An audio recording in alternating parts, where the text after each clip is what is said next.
Behind the Ramble is proudly sponsored by Glasby Pallets. They're offering a one-stop solution for all of your pallet needs. Get in touch on 01709 585 646 to discuss your pallet requirements. Thank you to Sonny and the team at Glasby Pallets for all their support of Behind the Ramble.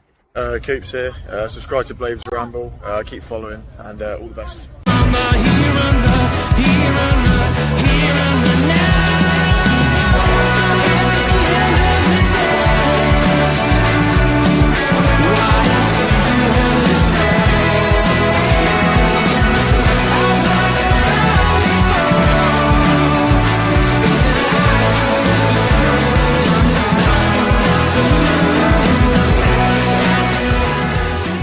The Poohousery. Poohousery! What is happening, Blades? And welcome back to Behind the Ramble. We are here, as you can see above my head, to watch England today. We're doing an England. I think this might be our first England watch along on the channel, on either channel. So that's exciting. I am really looking forward to this, actually. Not just because we're watching our own nation, rather than two very exciting games in the Nations League, which I really enjoyed. Thank you to Jamie Dumpling, who first joined me for Germany-Portugal. Really entertaining game. But then, didn't think it could be upstaged in terms of quality of game. Jordan Motson joined me last night. I think it was last night, might be the night before. He joined me for the second semi-final of the Nations League. Spain against France. 5-4. Incredible game. And so not a lot to live up to in this England-Andorra World Cup qualifier, but joining me to try. It's the main man. First ever watch along, but you'll know his face, a Behind the Ramble regular. It's Lee. How's it going, pal?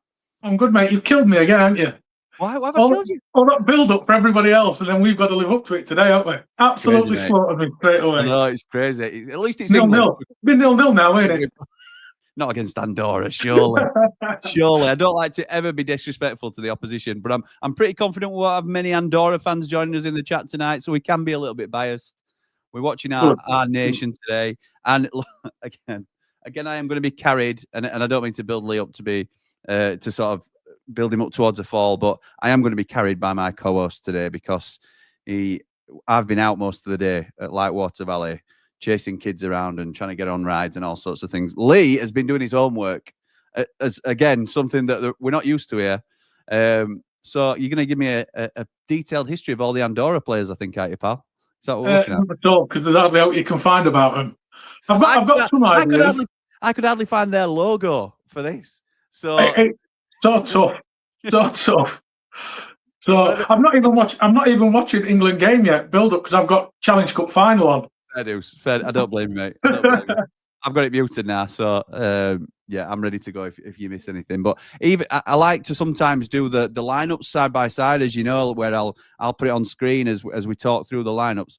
Could only see the England lineup. Couldn't see either any Andorra lineup or anything. Have you got any information on who plays today? Does it matter? Because we're not going to know anything about them anyway. Andorra team, I wait. It's just sometimes I think it's interesting if they've got the odd player that we might have heard of, whether he's going to be the difference. Because, like, obviously Senegal we play on Tuesday. There's a man that we're all going to be looking at in terms of that side. But yeah, Andorra, I don't anticipate have many household names, to be honest. So have you seen the England lineup, mate? I can go through it if you've not got it. I haven't. Like I say, I've been watching Rugby League. I've just switched over to the England broadcast. Absolutely unbelievable. This is your debut as well. Can you believe it? So it's all right, mate. It just leaves me scrambling. So Pickford in goal. Oh, they've done it in number order. They've done it in number order, which I'm really annoyed about. So we've got Pickford, Reece James, Ezri Concert, Jordan Henderson. I'm going to read it as is. Yeah. Harry Kane, obviously, as captain, number 9. Jude Bellingham's playing. Dan Burn, who you'd expect to be the left back, probably. Curtis Jones, Morgan Rogers, Madueke. I'm not sure. Madueke. And Cole Palmer. So let's see if I can find anywhere where there's a predicted lineup of how it's definitely going to be 3 up top, isn't it? Because Madueke and Palmer. Either side of Harry Kane, obviously. Yeah. So who's in midfield? Then Henderson, Bellingham, and Rogers. Yeah, looks like it. And so then 4. Yeah, could be. Yeah, well, let's have a look. Let's have a look at the lineup. See if anybody gives us any. So It's here as that's not going to be right. Sure, unless no, I'm not having that. It's got to be a three at back. They were talking of Reece James playing as a wing back, as a left back or a left wing back earlier. It's just it's a very attacking side. So I only make it as three defenders that we've got inside: Conser, Byrne, and James. Unless anybody in comments can tell us any different, but why not? If you're going to try it, why not today? Curtis Jones, Jordan Henderson, Bellingham, Madueke, Palmer, and Rodgers. That's 6 midfielders. Yeah. So, yeah, interesting. Really interesting to see how we're going to go. So it's got to be a 3 at the back. I mean, well, we'll wait and see. We'll wait and see what they say because Jordan Henderson's starting as well. On the bench, we've got Kyle Walker. What a man. Declan Rice, Levi Colwill, Morgan Gibbs-White, Anthony Gordon, Dean Henderson. Love that. Ivan Toney, Eberici Eze, Trent Alexander-Arnold, Miles Lewis-Skelly, James Trafford as the second goalkeeper, and Trevor Chalobah. Interesting from Thomas Tuchel. Interesting. And I still don't know anybody in this. And apologies, because maybe I should, but I don't know any names in the Andorra side at all. It's got them down as playing a 5-4-1, which wouldn't surprise me. Yeah. So that's what they predicted earlier when I was looking at it. But I was trying to remember some of the names, and I just can't. I just don't recognise any. No, me neither, mate. Me neither. What was part of the research then that you were doing today? If none of it was just stuff about why they're playing in Spain and that and stuff like that, because they're playing at Espanyol because their stadiums weren't ready. They've had a new one built, but it only seats 3,500 anyway. Right. So they've moved it to Espanyol, which is 40,000. So stuff like that, and 173rd ranked nation in the world. Stuff. Oh, nice. One of the last 25. One of the last 25. Yeah, against San Marino. See, that shows how little I knew about Andorra, because I thought this was being played at a neutral venue, which is why I've got England as the top team here, and I've like announced it as England Andorra, but actually it's Andorra against England because they're the home side, aren't they? So, never mind. Well, it is neutral, I suppose, isn't it? Because sort of. It's only 2.5 miles away from Andorra, isn't it? Yeah, 2.5 hours, I should say. I'm going to say, yeah. It's 2.5 miles away. Right, comments starting to come in. Thank you for that. David says, afternoon, Jimmy and Lee. The foundation of knowledge should be good. And any topic for a boring game, Jimmy? I don't know if it'll be a boring game yet. Hopefully, like Lee was saying in chat earlier, it might be attack versus defence, which sometimes lends itself to being all right as a game. Up all the rambles, up the blades, up the positive Meldrew. Like and subscribe. Hit it, please. Thank you, mate. Scott says, your dad could be a happy bunny. Apparently, McBurney is open to joining Hull and he's waiting to talk to the new incoming Hull boss regarding a move in the summer. That's come from Nixon Antic Scott. So, again, patchy at best, I would probably say. But, yeah, I wouldn't be surprised if McBurney didn't return. I think there's, it's an easy link to make, which is what we were talking about before. It wouldn't surprise me, and it wouldn't necessarily upset me if he came to Sheffield United. But I don't think it's the layup that people are sort of assuming will just be slotted straight in. Ian says, afternoon, Jimmy and Lee. Looking forward to 98% possession and a 1-0 win. Oh, wait, where have we had that before, by the way? Southgate's gone 8-0. Come on, England. Don't know about that. Tuchel's quite defensive as well. Exactly right. Do you think you and your dad did an England game in the Euro finals? Oh, maybe, Ian. That's obviously it stuck with me. Oh, come on, Andorra, says Scott. All right, okay, fair enough. Love rooting for the underdog, Scott. That's fair enough. Afternoon, Jimmy and Lee. Hope you're all good, guys. Have we still not signed anyone yet? No, not yet. Not yet. Need to make yourself a song, Lee. Yeah, you could have a song. No, we're all right. We're all right. I'm definitely not singing it. That is a fact. Whatever it is. We're going to say, that could be a new option. If people want an intro song, they're more than welcome to compose one themselves. And we'll get Maury to do that. Yeah. What a man, what a man, what a man, what a mighty good man. How is Jordan Hendo in this squad? Is it 2018? Now, I think there's a little bit of disrespect going on for Jordan Henderson here. I don't think he's certainly not in his prime, and I haven't seen enough of him recently to know how big the drop-off will be. But this is more in relation to his links to Sunderland, really. Links to Sunderland, and it's been sort of ridiculed, and I saw this being talked about somewhere else. He would be a great signing for Sunderland, particularly if they lost Joe Bellingham. in that midfield to solidify them.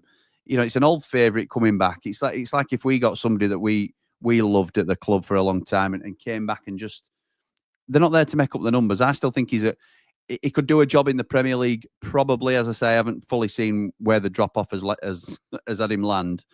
But Jordan Henderson in this thing, I'm not a fan of him looking forward in the England squad, Lee. But any thoughts on Jordan Henderson being involved today?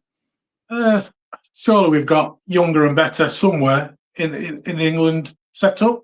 You know, bring a 21 in. Get a 21 in there who's going to come through and play in the future going forward. I mean, he's got 83 caps. You know, he's served as well. Yeah, yes. But, you know, is it time? When we went to Ajax this year, he didn't even get off the bench for Ajax. Yeah. And that was, it weren't a great standard, to be honest. So surely we've got better.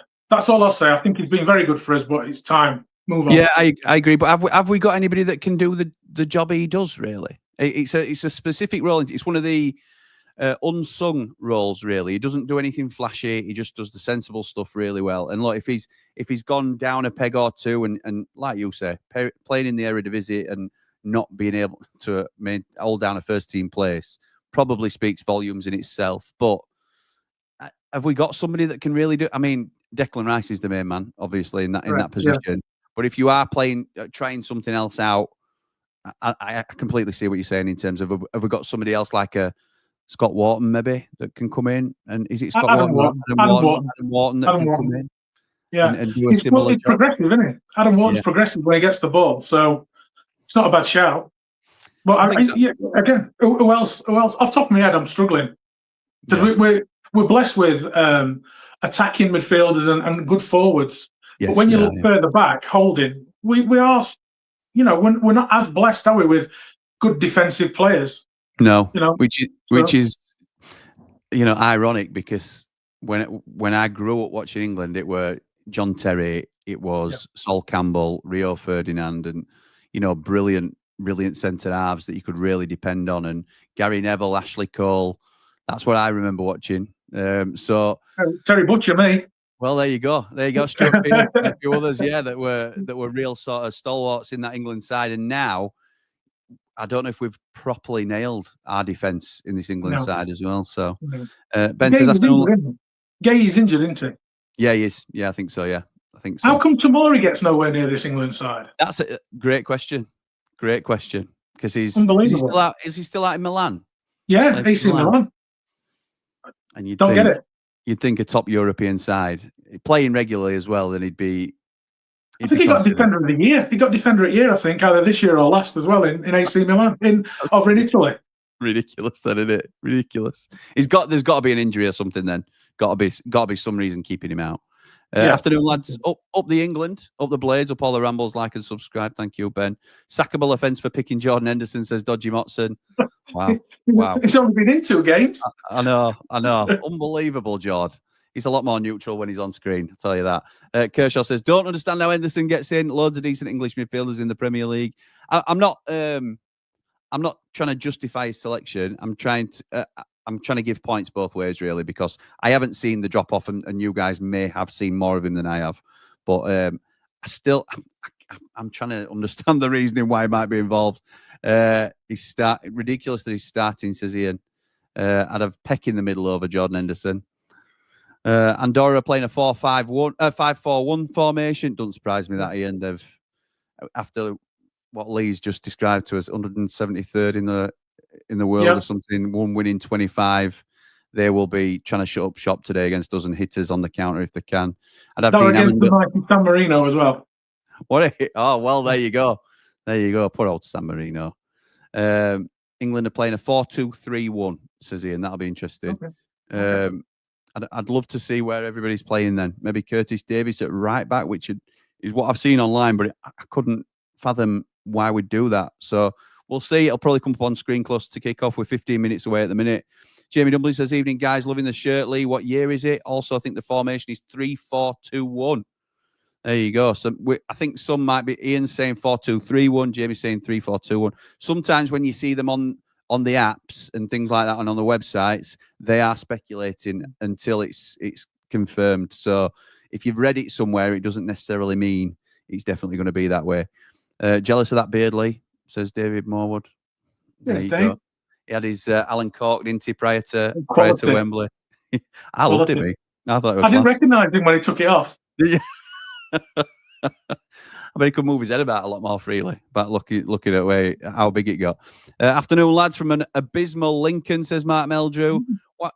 Never nice, is it, Mark? Never something you could say, I'm having a lovely... Oh, actually, love you all at the end there. Apologies. Positive Meldrew. Up the positive Meldrew. Marco, I need to get in touch with you, actually, pal. Drop us a message, and I'll get back to you after the stream. Jord says, Jim already has a song for Lee. Akon. Lonely. Yes, he is lonely. Yes, we'll be seeing a bit more of that next season. Looking forward to can't wait for that, to be honest. Babyface Brett says, any tips for when I do a watch along, Lee? Bricking it already. I'll sing my own. No, you won't. No, some people are allowed to be given the chance to sing their own. We've heard you in action, pal. You are banned from singing your own theme song to save Jimmy money. It doesn't save me money, but do you think I pay for theme songs? No chance. I create them myself. It's just the time that it takes, to be honest. And I think there has to be a little bit of sort of paying your dues before you get yourself an intro song. It took Jord Motson a while to get one. Dave and the Man Mountain were on a long time before. I need to work on my dad's because he keeps vetoing every possible song I put to him. He don't want a song, but he's having one. So we'll get there. We'll get there. And I'm sure Lee will get one as well. Scott says he's linked to Sunderland because he's an old captain and a Sunderland lad. Plus, he's a free signing for them, so it's a low-risk signing. Do you know what it reminds me of? I was trying to think of this. It's a bit like Phil Jagielka going back to the Blades when we got promoted to the Prem. That's probably the closest thing I can link it to. He was never going to be a top player for us at that stage of his career, but it was a solid signing, a little bit of a romantic signing as well, you could say. But it's about he knows the culture of the club. And Jordan Henderson's been a captain for the majority of his career, did great for Sunderland, went on to have a really strong career at Liverpool. I think it's a smart signing by Sunderland if they make it. And you're right, Scott, those are probably the reasons. And it's not on the pitch reasons that they've been necessarily looking at him first and foremost. But I think there's other things that you take into consideration. Like we kept Billy Sharp, and some may argue it wasn't primarily for on the pitch reasons for the last season or two. Because he wasn't a starter, he wasn't the main man, and he were on a decent wage, but he gave us so much than just that impact on the. He did have an impact on the pitch as well, but there was more to it than that. On that, Sunderland are a very young side, aren't they, as well? Correct. A really young, inexperienced side, and you're bringing in a lot of experience. So, I mean, that's going to be superb for them if he just sits in the midfield. Absolutely, it can only make them better. It can only make them better. Imagine someone like Chris Rigg learning from Jordan Henderson, who's got such a ceiling and stuff like that. You know, the young lads to just listen to what he's got, how he goes about his business, and just learning from a proper pro. You're still hanging around the toilets, Mark, says Ian, which is a platinum group joke. So nobody be calling anybody about Mark's whereabouts. Do you think Sorba Thomas would be a good signing? He's just signed for Stoke, little bully. So.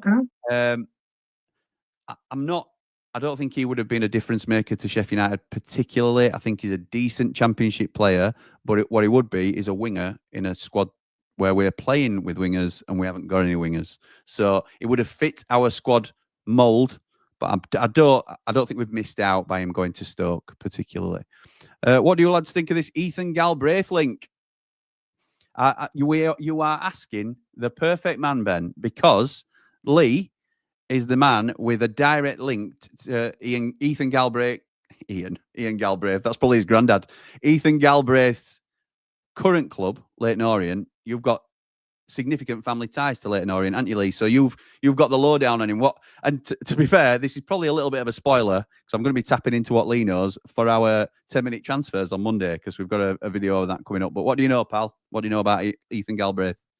It's all through me uncle. I mean, my dad's side of the family are from down there, and Orient's the local side for him. And he says he's one of the best he's seen in a long time, destined to play at the top level. Played him as a right back most of the season, but he prefers him as an attacking midfielder. Going to cost a little bit of money. He turned $2 million down from Stoke, and it's going to cost a lot more than that. That's what he said. He said a very good player. Yeah, and I rate Lee's knowledge of and sort of opinions on players, and I think you're quite astute with the way that you look at players and assess players. We often drop on similar players that we like, so maybe I'm a little bit biased. But and you obviously rate your uncle's opinion, which sort of allows you to pass that on. Would you think then, with the knowledge that you've got of him, or the little that you've been told and that you've just shared, would you think we'd be bringing him in to be that right back? Or are you hoping that it's Jimmy Dunn at right back and Ethan Galbraith perhaps to be that missing right winger that we've got to fill? I wouldn't mind us going back to a 3 at the back. Oh, I wouldn't. And play Dunn as a right centre half. Oh, yeah, please. I know he's played right back, but I know Dan Burns 6'7" and playing left back, but 6'3" right back. I don't know. I just prefer him. I prefer him inside a little bit. Me too. Galbraith, right back or attacking. You can play both, can't he? If we play 3, so three at back, he can be our right wing back, can't he? Him and Sariki battling it out for that position. If we stick with the 4, it sounds like he's going to be versatile enough to, if we wanted to push Jimmy Dunn inside, if we're struggling for a centre half, because Jimmy Dunn by trade is a centre half and by build, really, I would say is a centre half, but he's had a very good season for QPR at right back. So we could bring him in as either. And if we choose to push Jimmy Dunn inside, even for the odd game, Galbraith can drop in and play right back and as an attack-minded right back. So it's an exciting link for me. And as I say, it's something we'll talk about on Monday when we do our 10-minute transfers. I'm going to try and go live for that one and get some of your comments in, but we shall see. Rico Lewis could play there. Says, Kirsch, play where, pal? Play where? Sorry, I've missed that part. That was 10 minutes ago. You put that comment in, so can't remember where we were at that stage. Jamie Dumpling says Tuchel is known for a 3-4-2-1 at Chelsea, and I was calling for it at the Euros as it allowed Trent to have good defenders to cover for him. We've got Konsa, Gay, and Stones in at once. Okay, yeah, that's not a bad shout. AC Milan. Yeah, but he also played Sterling as left wing back. So very true, very true. AC Milan have finished 8th this season and been awful. Not surprised about tomorrow. You'd expect him to be in the squad, though, wouldn't you? I don't even know if he's not in the squad, but he's not on the bench today. So it's a surprise to me looking at certainly the team today when it's time. It's a chance to be, yes, it's a World Cup qualifier, but you're comfortable against the opposition and you'd expect some peripheral players in, which we've got. We've got some peripheral players in today. We're not playing our strongest 11. Tomorrow, it's an obvious shout for me. Big Jack Charlton and Bobby Moore, mate, says David. Nice one. Top man. Rico Lewis, Conor Gallagher, Kobe Mainu, Wharton Rice, Jude Peck, Cheek at AC Milan. All had good seasons and can play that defensive midfield role. All right, Scott, stop making me sound ridiculous because you're absolutely bang on. Can only see Henderson being in to help Tuchel settle having leaders in and around. Possibly. ITV are saying it's a 4-3-3. Right, we'll wait and see. We'll just have to wait because we're about 5 minutes away from kickoff. Yeah, 5, 6, 7 minutes. We'll wait and see once they start playing. To be honest. Jamie as well. It's Spain 1982 World Cup away shirt. Yes, what shirt it was. Thank you, mate. Thank you. Reece James has played centre back before. I don't fancy Reece James as a centre half. If I ever get an intro, I'm going to ask James from Matilda Shakes to do mine. Listen, if he's doing a bespoke song for anybody, David, I'm first in line. I've been asking him for that for 2 years. You know, Reece James as well. He played centre mid when he were at Wigan, and he was outstanding. I remember when we went to watch him, he was very good. He was their main boy, weren't he? Everything went through him. Yeah, it was one of the. It were a bit like Phil Jagielka was for us, I think, in the first stint under Warnock, where it was that good. He could affect the game from anywhere. Warnock sometimes played him centre mid, right back, centre half.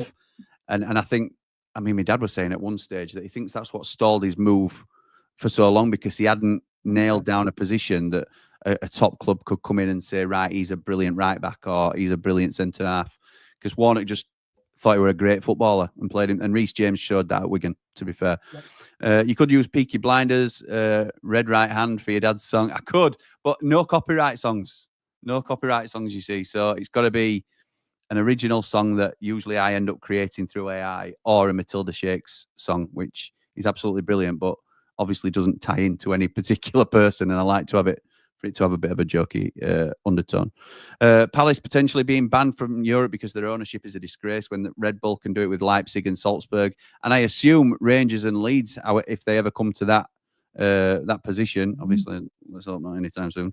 Plus Man United and Nice and Man City and Girona, they'll be, they'll have arguments to go up against Jamie. But I think wasn't Texter or whatever his name is looking to sell Palace so that it could, or his stake in Palace so that they could compete in Europe, which is a huge shift for them. It's big and probably bad news, really, that they're losing such an influential figure so early on in his tenure. So Ian thinks it's going to be Pickford, obviously in goal, Jones at right back, Burn left centre, Burn Burn right back. Jones right back. Burn left back. It must. Wow. Left centre back. No, it can't be. He's got Burn down twice. Hello. Yeah. So yeah. Well, we'll have a look, Ian, when it comes up, pal. To be honest, sooner have Dean Henderson in midfield. Fair enough. Fair play. Yeah, he's just gone to Stoke, little bully. I've only just read it today, to be fair. Conser right centre back. All right. So Conser right centre back, Burn left centre back, Reece James left back. Okay. Bellingham and Henderson in midfield, Rodgers left wing, Palmer in the middle, Madueke right wing, and Kane as the striker. Just been confirmed on ITV. Interesting. Cheers, Lee. Sounds like a similar profile to Hamza in terms of Galbraith. Yeah. Bit smaller. So. A bit smaller. Yeah. Ian says, more I hear and read about Galbraith, the more excited I get. Yeah, it's good when you've got somebody that you believe knows this stuff as well and has seen him for the majority of the season and can give a strong review on him, because it's always better.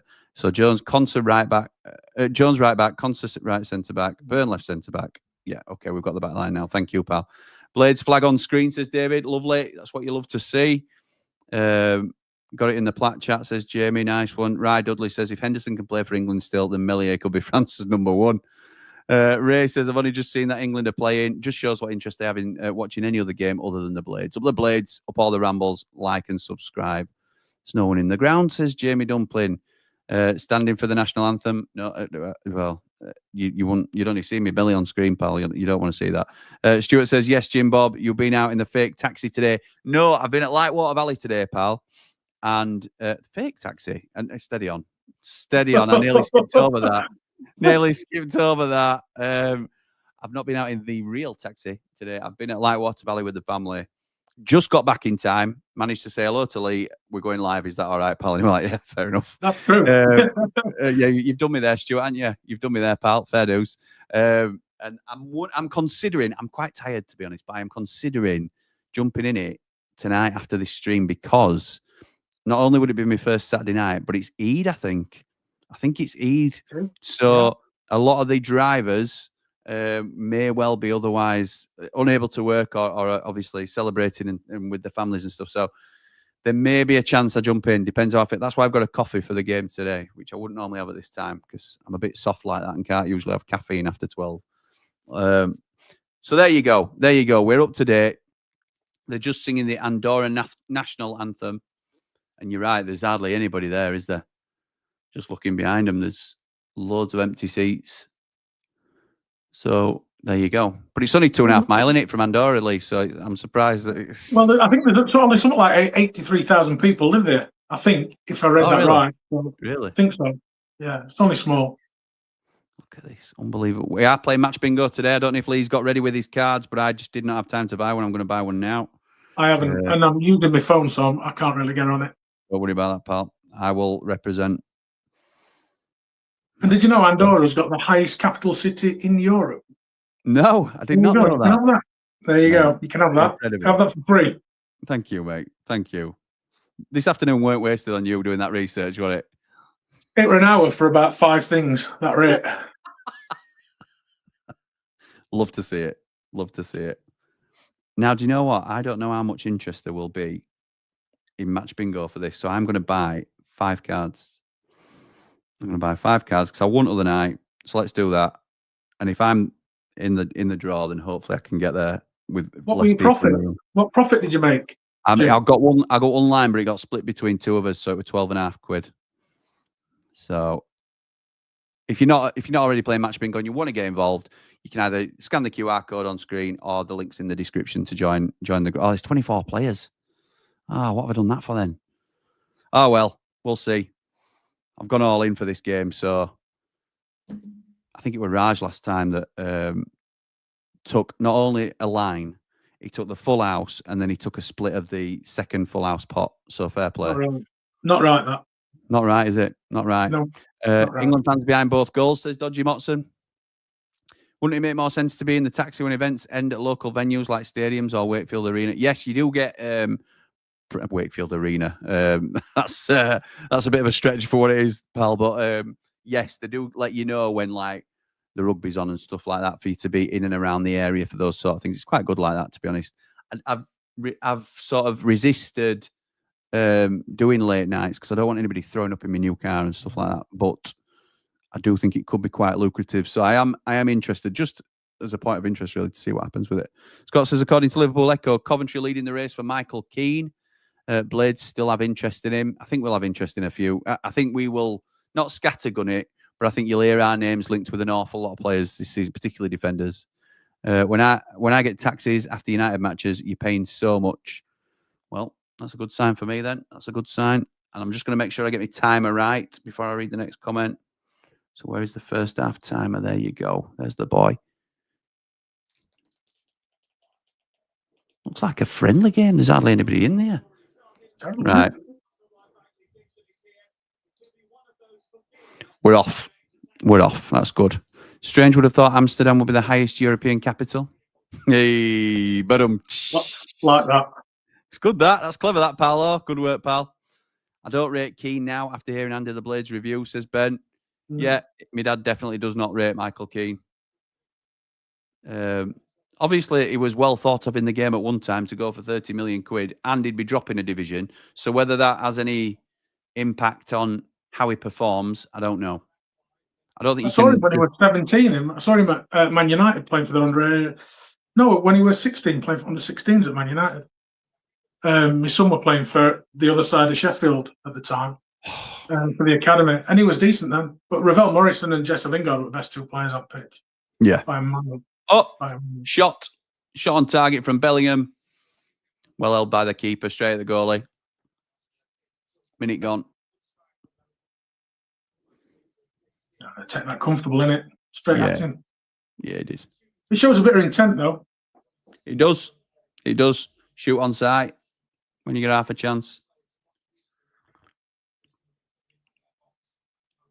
He seems to be struggling all the time with that shoulder, Bellingham. Have you noticed he's got it strapped up again? Let's have a look. He's got a shoulder strap on. Because they were on about him having an operation and that he might miss these games with it. So why? He's probably struggling with it. If he's not 100%, why are you risking one of your star boys? Well, you'd have thought Real Madrid would pull him. If you're Real Madrid, you're furious with that, aren't you? Yeah. Absolutely furious with it. I don't. Well, we're only sat with one, aren't we? We're only playing one sat. Looks like three, doesn't it? Yeah. It's a 3-1 in front, isn't it? Oh, yeah, we won. Henderson sat in front of him.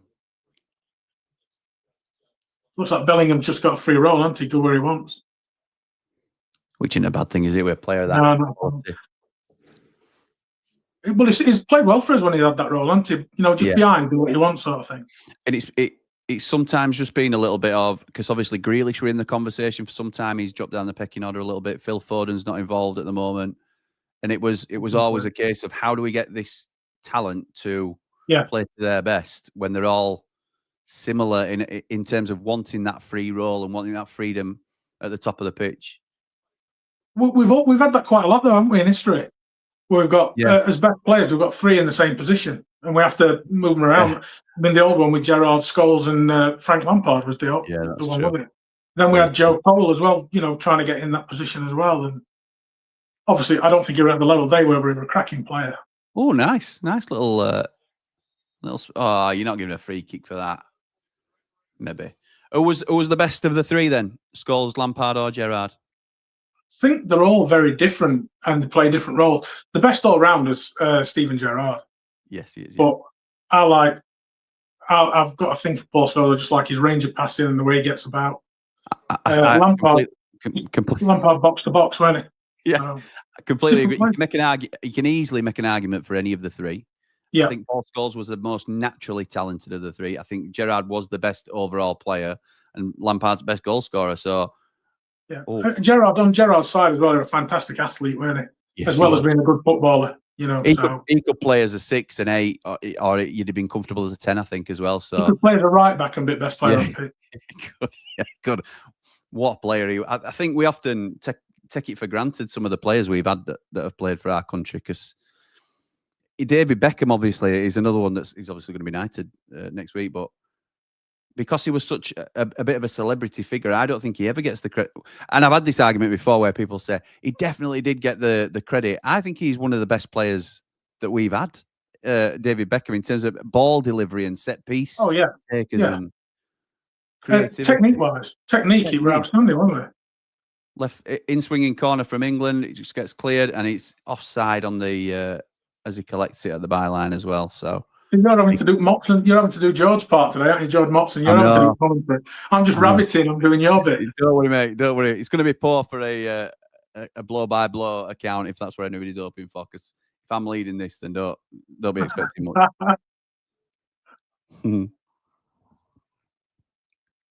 Yeah, we were Beckham.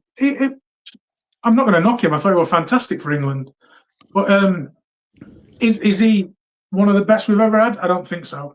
I think he's a fantastic footballer, but not one of the best. His delivery were outstanding. Don't get me wrong. And his set piece maybe you're right. His work rate was great. You know, he's an international footballer all day, but I wouldn't put him in a world class level. Wouldn't you say he's world class? I would say he's world class. Probably not. He's splitting hairs, aren't you, I suppose? You make an argument for both. The one thing I'll say about Beckham is I thought he played better when he became captain for England. That it was like a silent captain type that led by example rather than barked. But I also think that we then depended on him a little bit at that stage, rather than it didn't make us better. I don't know. Is that handball? No, referees waved it away. Came close then.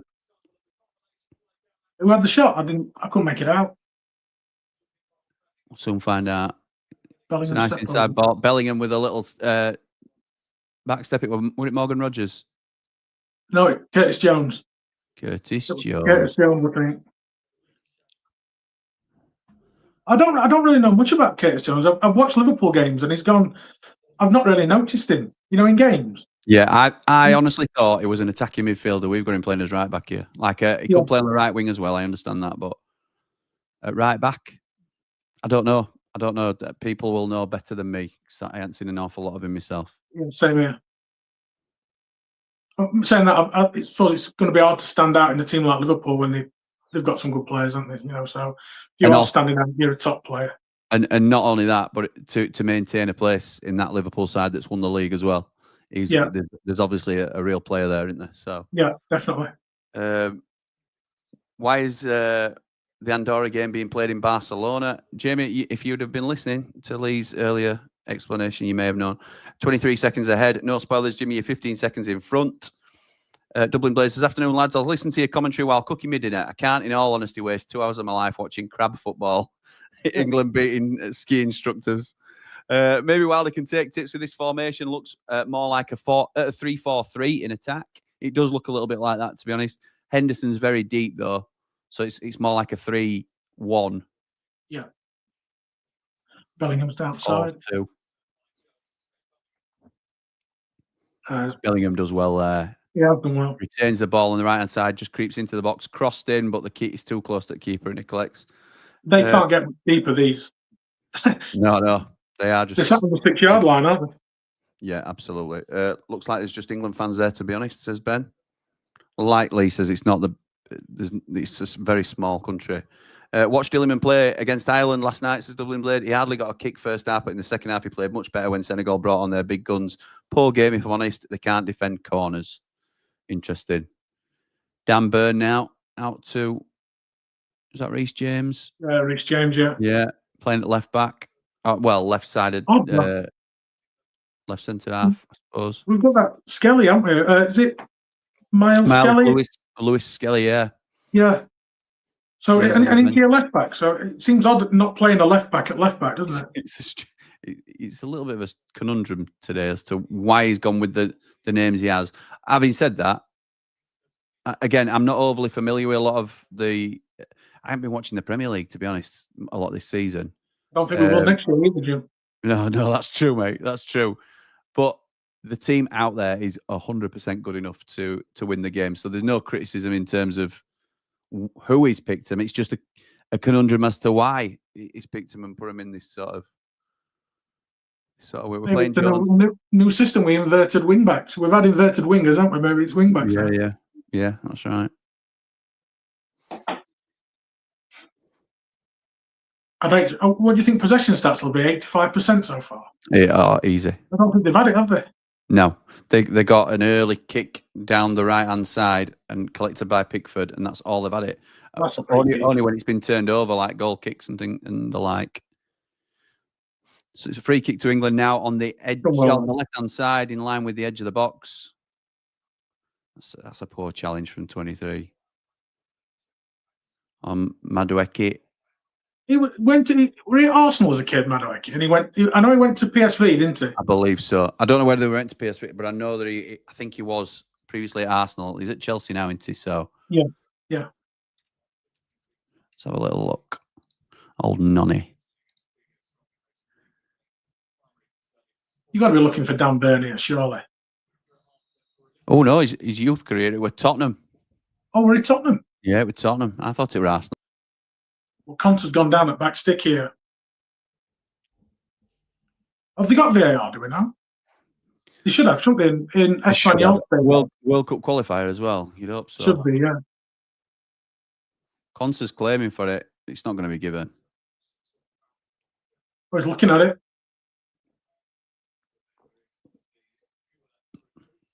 Yep, they are pausing for a VAR check on a penalty to England. No, not get it. No, play on. Tell you what, Jim, this is going to be like when we watch Flamenco Chelsea. We'll only know half at players there and all. That's true. Probably a quarter for me. Well, Vinny Sousa's not got back to me yet. Anyway. All right. Okay. Fair dues. We'll wait and see. Wait and see. England with possession, just coming into Andorra half now. Dan Burn.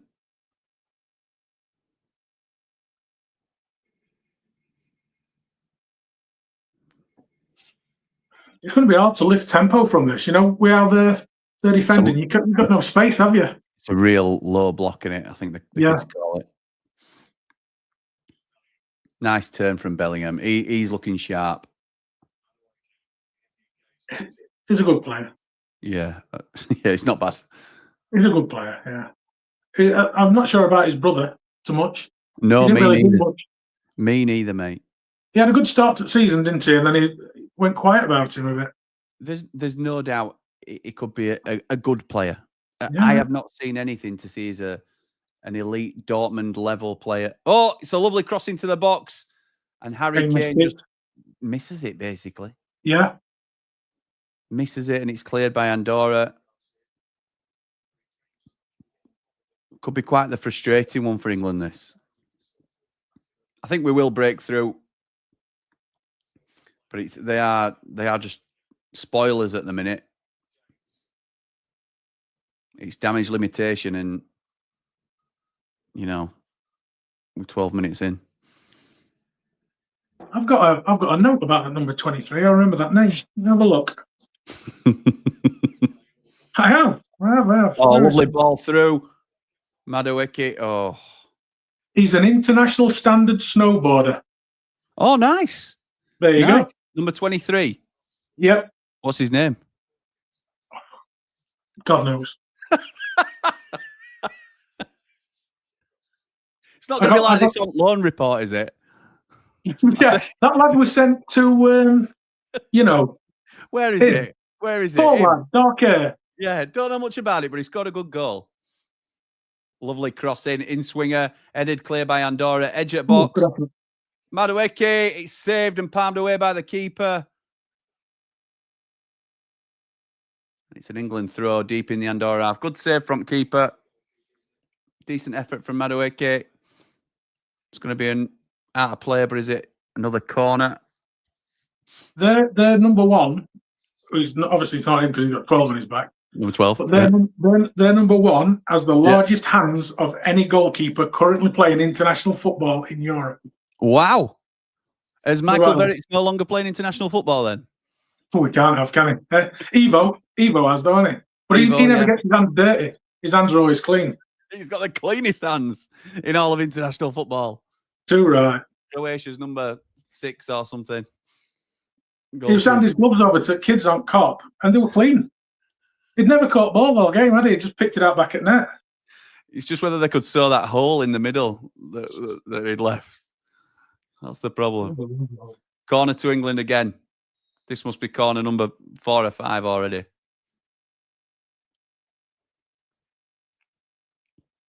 In swinger. Oh, keeper misses it this time, but so do all the England players. Back in possession. Ball into the box, cleared by Andorra. They let it bounce though. And England Andorra just about get away with it. And I've got nothing on any of my cards so far. Well, nothing's really happened apart from a couple of shots, is it? Yeah. So there's no unbelievable. We had a throw in. We've had a throw in, haven't we? We had a throw in. We've had several corners. We've had a free kick. We've had a shot on target for England. Well, probably not going to be a booking because they're not getting anywhere near us, have they? So, That's right. Have you got bookings on any of your cards? You will have, won't you? Yeah, I have, yeah. Yeah.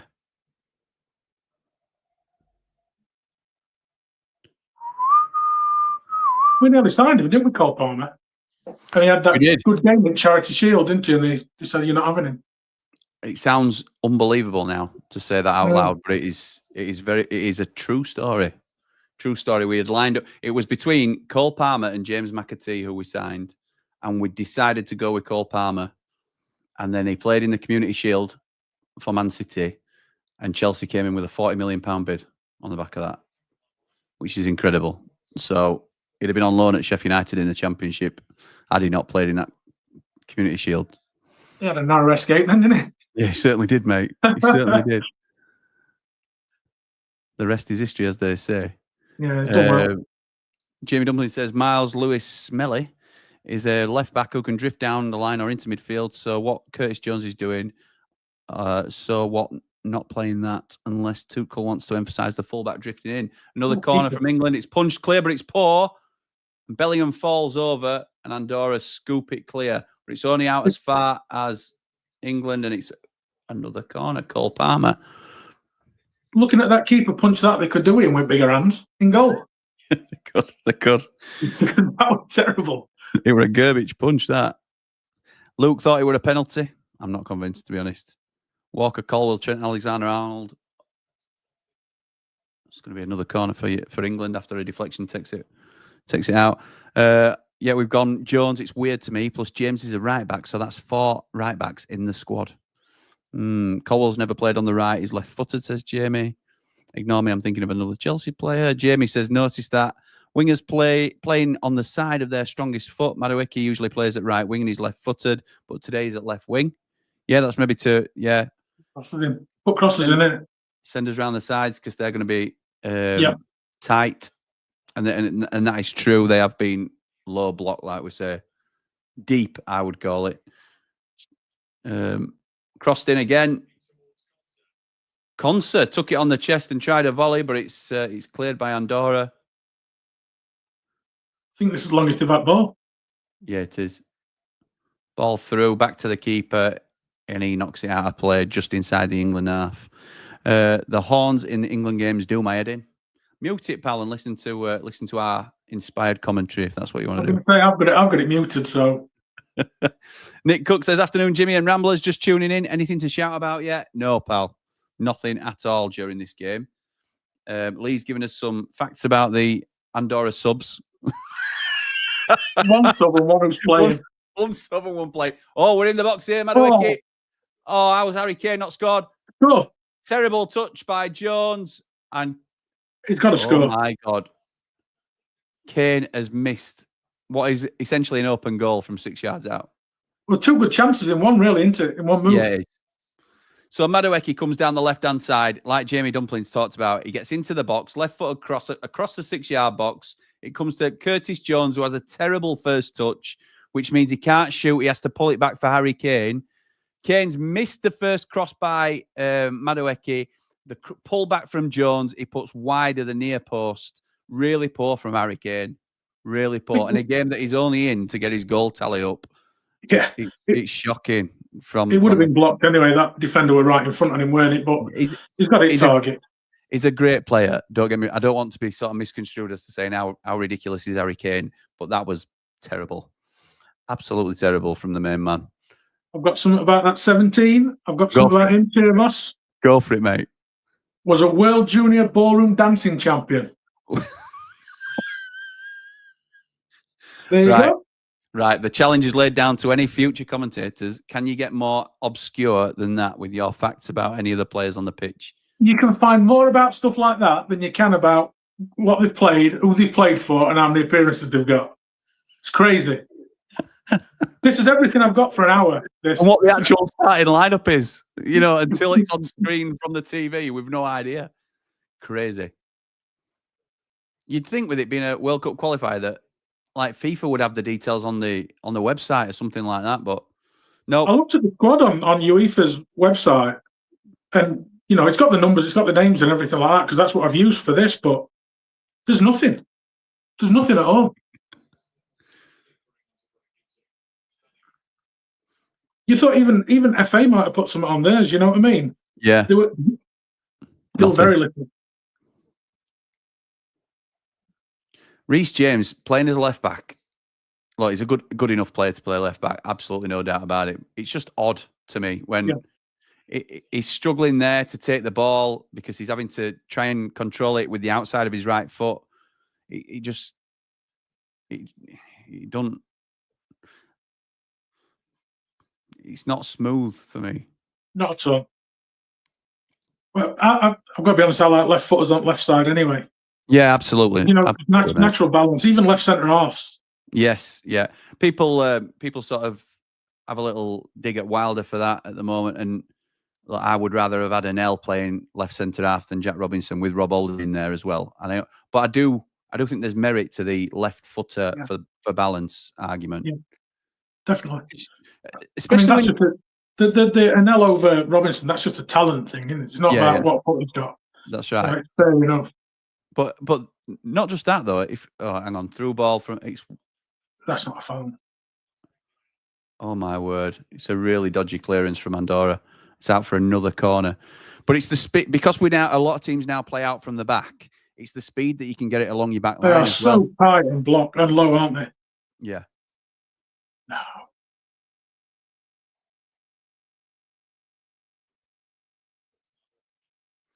Cole Palmer crossed in. It's headed clear. Get Cole Palmer back in that 10.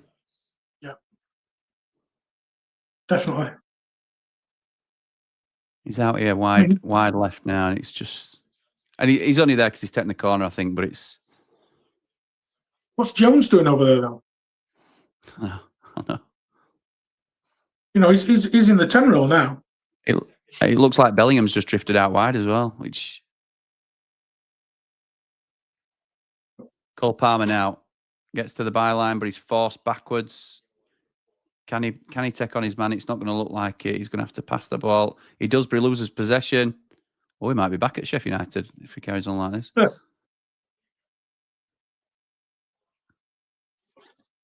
Yeah, he's a good player. He's done well. Yeah, he has. Yeah, he has. Reece James commits a needless foul, really. Nearly 23 minutes in, and it's not been great from England, to be honest. Not been great. My wife just walked in. I'm just waving to my wife. Oh, it's all right, mate. Yeah, she can come on and have a word if you want. I've got that's a big no. All right, okay, fair enough. Understood. Just remember, lads, there's no easy games in international football. Yeah, I know. Yeah, that's the line, isn't it? Curtis Jones has played right back for Liverpool before, doing a Hamza role ish, says Jamie. How has Kane not let them come across onto his left foot? Loving these Andorran facts, Lee, says Jord. Listen, I don't know whether you're being sarcastic or not, Jord, with your laughing faces, but we don't get this on Jord Motson streams. I'll tell you that. I'll tell you that. You get decent commentary though, Jim, don't you? You do. I'll give him that. Doing that. He's the man on the mic. But Henderson in midfield looks like a Make-A-Wish child with the way he's playing. Jamie, that's harsh. Oh, that's harsh. And Andorra not only have the better shirt, but they seem to have much more skill off the pitch. Really? Use live score. It gives all names and numbers with the lineups for Andorra. Thank you, Dale. Thank you. These facts from Lee are hilarious. There you go. There you go. In fact, it's I've just got to make sure I get the right man. I've got some more, but I need to make sure he's on the field. Yeah, we've had a fact about the sub keeper, which was my personal highlight, to be honest. Andorra free kick, right hand side, left footed. It's a nice cross actually, but cleared by England. Out wide, and it's a long range shot which goes over the bar. Okay. He's the snowboarder. He's the snowboarder, isn't he? World champion snowboarder, was it? No, international standard. International standard snowboarder, 23. Representing, thanks to Emily, who made me a England loom band bracelet for today. My daughter. She originally made me one that was blue and white throughout, but it looked very much like a team we heavily dislike. So I asked her to remake it, and she did. And it's much more England now, rather than Sheffield Wednesday. Harsh though, asking your daughter to remake something, though, isn't it? Yeah, well, is it harsh or is it a life lesson? Yeah, no problem.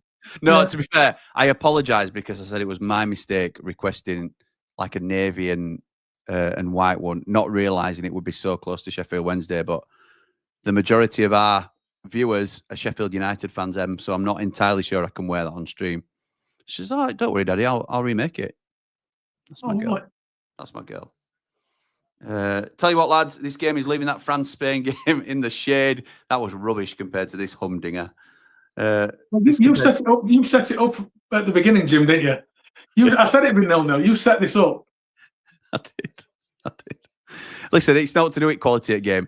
We watched an unbelievable game, 5-4, myself and Jord the other day, and we were still talking about The Office and other things like that as well. So this compared to the last two watch-along games, I feel so sorry for you, Lee, says Jamie. Yeah, it's not the same standard of game on the pitch, I have to say. Bellingham's no Callum Aware, says Rye.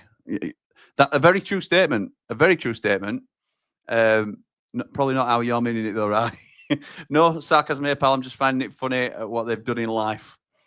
They've got to learn, says Rob. I agree with that. Slave labour springs to mind, Jim. Unbelievable, that. Unbelievable. She always makes me loom band bracelets. In fact, I've got several here. Several in the office that, I have to try and remember to wear on stream. Otherwise, I'll get in trouble. Because I do promise to do that. Long ball over the top. He's headed away by Andorra. Come on, England. Yeah, we need a breakthrough soon, don't we? Yeah. It's been too long. I mean, we had now two good chances. It's not enough, really. It's not enough. No, it isn't. Not with the attacking quality we've got on that pitch. We should be able to break them down. Completely agree. It's poor from England, but they never fail to disappoint, I think. Never fail. I mean, when we had Southgate, we seemed to start really well in games and we were nice and open and played well. Then as soon as we go one up, we drop 20 yards, won't we? And, just invite them back on us. But with this, at the moment, even though we've got all the ball against these, it's just a brick wall. There's so much talent on that pitch that you've got to be asking, how are they not unlocking this? And now Andorra passing it around a little bit themselves. Yep. Along their back line, they're forced backwards a little bit.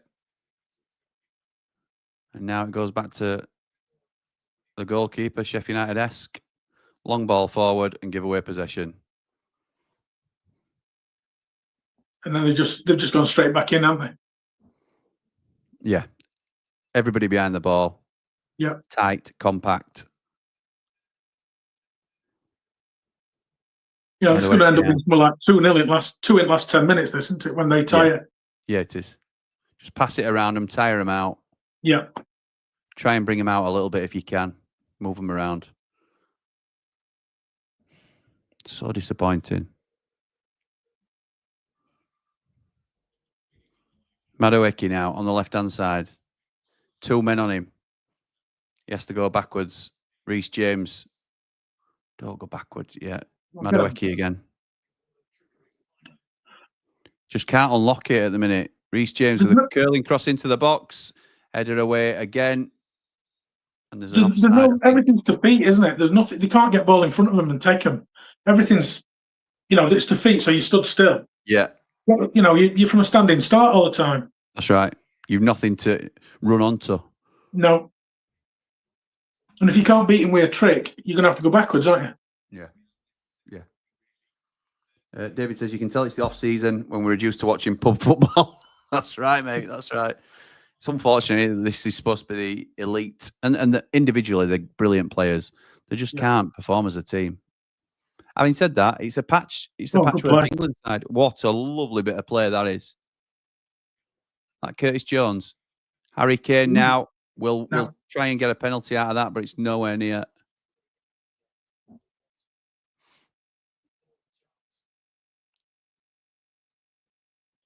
Good play by Morgan Rogers, that, wasn't it?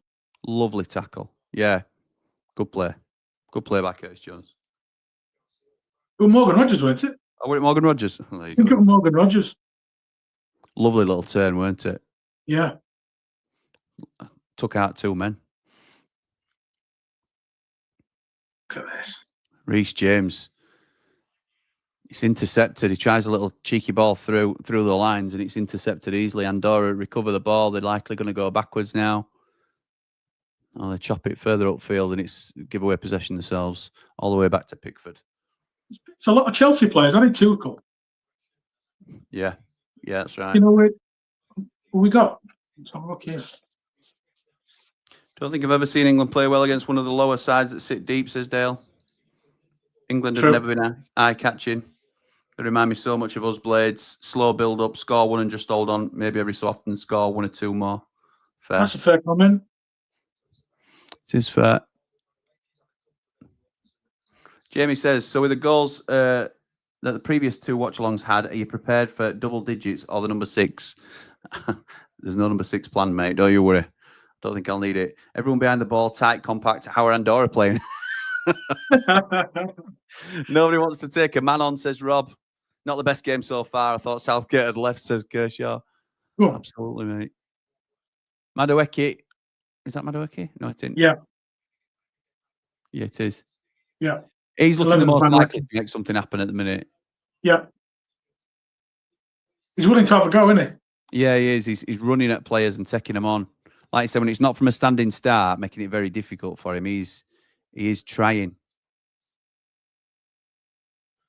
They're looking at something again.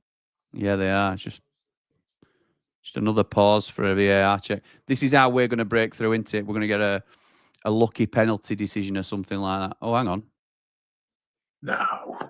No. I said, oh, hang on, because it was the reverse angle and it looked like it were an Andorra attack that they were looking at. But it weren't. It were a reverse angle of a non-foul by an Andorran player. He's done well, Dan Burn, in his career from where he started, hasn't he? Oh, very well. Another one that we were very close to getting before Newcastle came in for him. We were very close to signing Dan Burn. Oh, lovely ball over the top. Collected by the keeper, though. From Fulham? I think it was Fulham. No, were it at Wigan? Were it when he were at Wigan? Oh, okay. Before he were at Yeovil as well, when he went to Yeovil for a bit. Him and Byron Webster. I didn't know that. Yeah, I think so. Him and Byron Webster were at Yeovil together, I think. That's testing again. My lad played him when he were at Darlington. Did he? Yeah, my oldest lad. Yeah, that when Jordan was at Chesterfield, the YT. What position did Jordan play? Right back. Were he? Yeah. So he didn't come up directly against him then, but no, he was massive. He was that big then. He scored the winner. Got an header at a corner shock. Good player. He kept them alive, didn't he? He kept Darlington alive with his sail. Yeah, he did. Because that was his club, weren't it? I know he's a Newcastle boy now, and he's sort of been taken in as a Newcastle boy. He would always seem to be the Darlington man, really. Yeah. Good press from England. Gets ball high up, recovers the ball high up the field. Out wide to Madueke again. Left hand side, flicks it over his head, crossed into outside the box. Bellingham strikes from outside. Good effort. 25 yards out, probably on the half volley, but straight at the keeper. But Madueke's asking questions, isn't he? Yeah, he is.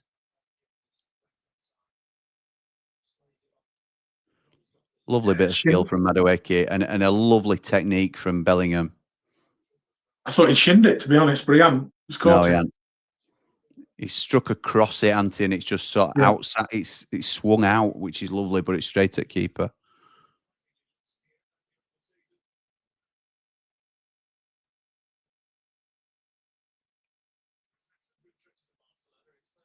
Bet no one wins match bingo with this performance. I know, mate. I honestly thought I was laughing today, but no dice. I don't think. Let's see. I hadn't got anything. I've got 5 cards, and I've got not one thing ticked off. It sounds like my Euro lottery, that. Yeah, it's crazy. Absolutely crazy. We've had nearly 10 times their number of passes, says Jamie Dumpling.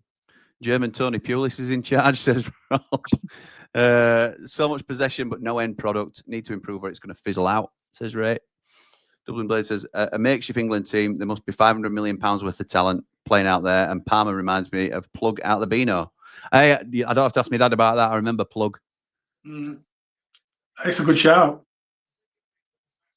Have you seen some of his interviews? Have you listened to some of Cole Palmer's interviews? Yeah.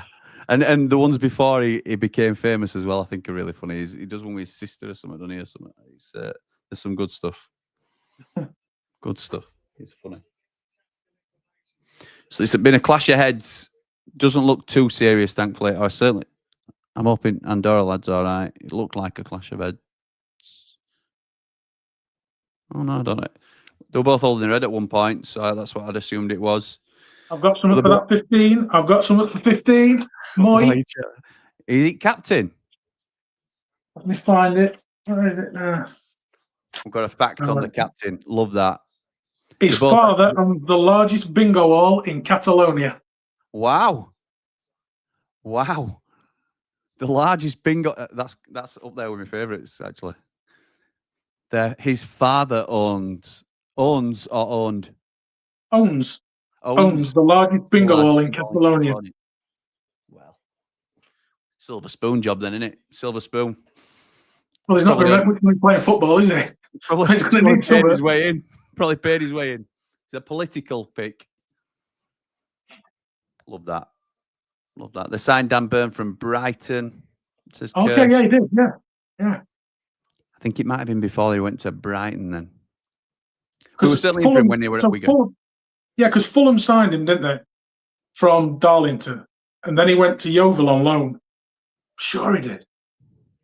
I'm gonna have to Google it. I'm sorry. Dan Burn.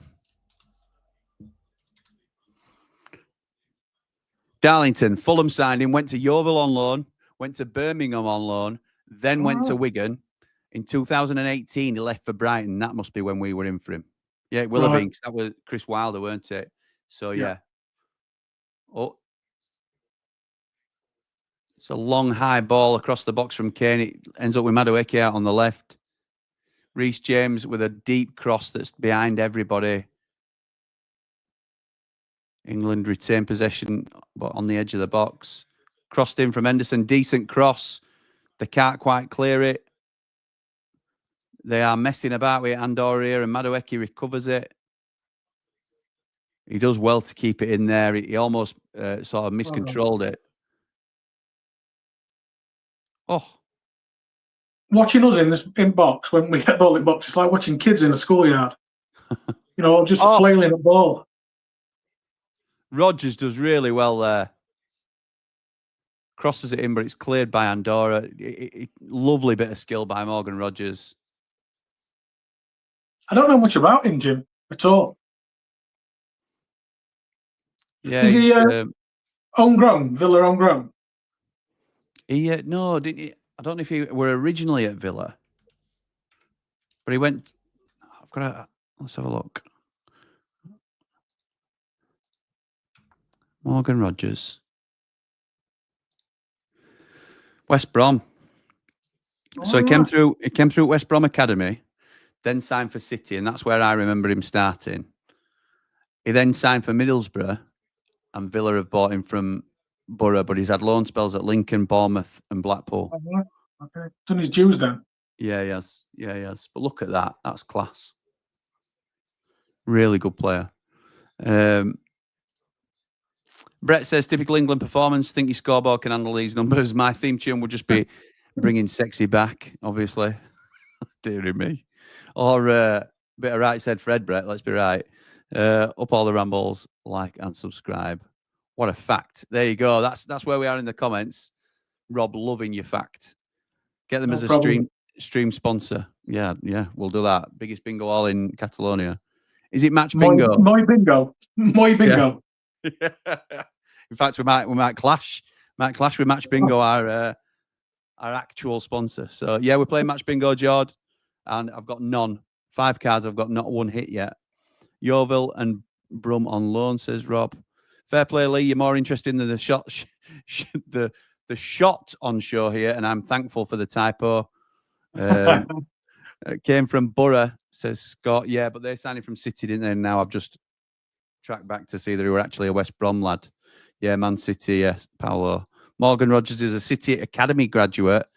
He's not though, Jamie. He's not, is he? City have bought him into their academy, really, from West Brom. They're trying to buy Danny Cadametri's lad as well, aren't they now? Who are City? City, the young one. Is that what it is? Has he got a different surname? No, he's a Cadametri. There's one who went on loan to Lincoln, isn't there? And there's a younger lad. Yeah, barely. And there's is it Ty Cadametri? Ty. They're looking at buying him. Is that the 1.5 million that's rumoured? Yeah. Right, okay. They made like a 9 million, ridiculous. Yeah, it were a big deal, that, Jamie. Linking to Brett's comment about theme tunes, mine would be something like Welcome to Hell or Itsy Bitsy Spider with my age. Okay. West Brom to Villa, Christmas must be awkward. Yeah, maybe. I bet you can pay him to smile, though, to be honest. Is it time to start quoting The Office yet, says Dublin? It's always time to start quoting The Office. Are you an Office fan, Lee? It's all right. I'm more no. Do you know Phoenix Nights, Early Doors, things like that. I thought you'd be well into The Office. I did. I don't mind it. It's not, it's all right. Partridge? No. I'm surprised at that because I think we've got a similar sense of humour. What? Dry and just take the mickey? Yeah, pretty much. Pretty much. Bit of gallows. Very. Palmer picks up a loose ball from a poor clearance from Andorra, but a little bit of pinball. Reece James. Look at the yellow. I know. 42 minutes. What is going on, England?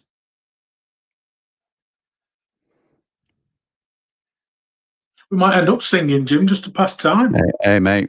I'm always up for that. So we don't lose too many subscribers, but we've got to entertain ourselves, haven't we? You'll be back to 5,000 if I start. Sorry, it's behind the ramble, this one, isn't it? You'll be under 2. Behind the ramble. Yeah, I'll be down to 1,000. As long as we keep us head above 1K, we're all right, mate, I think. We're all right. I'd rather all laugh on stream. How many are you on? How many subscribers you got on Behind the Ramble? Behind the Ramble, we are 10 away from 2,100. Nice one. So, yeah, we're doing well. We're doing well. So if you're watching it for the first time, like and subscribe. Yes, he's got the patter down already. Love that. The taxi videos have done well for us, to be honest. People are interested in some of the Uber content. Scratch Phil were talking about it yesterday when I went to see him. He's enjoyed them. Yeah, he's enjoyed them. How are the boys? Are they all right? Yeah, Mike's over in Venice with his missus.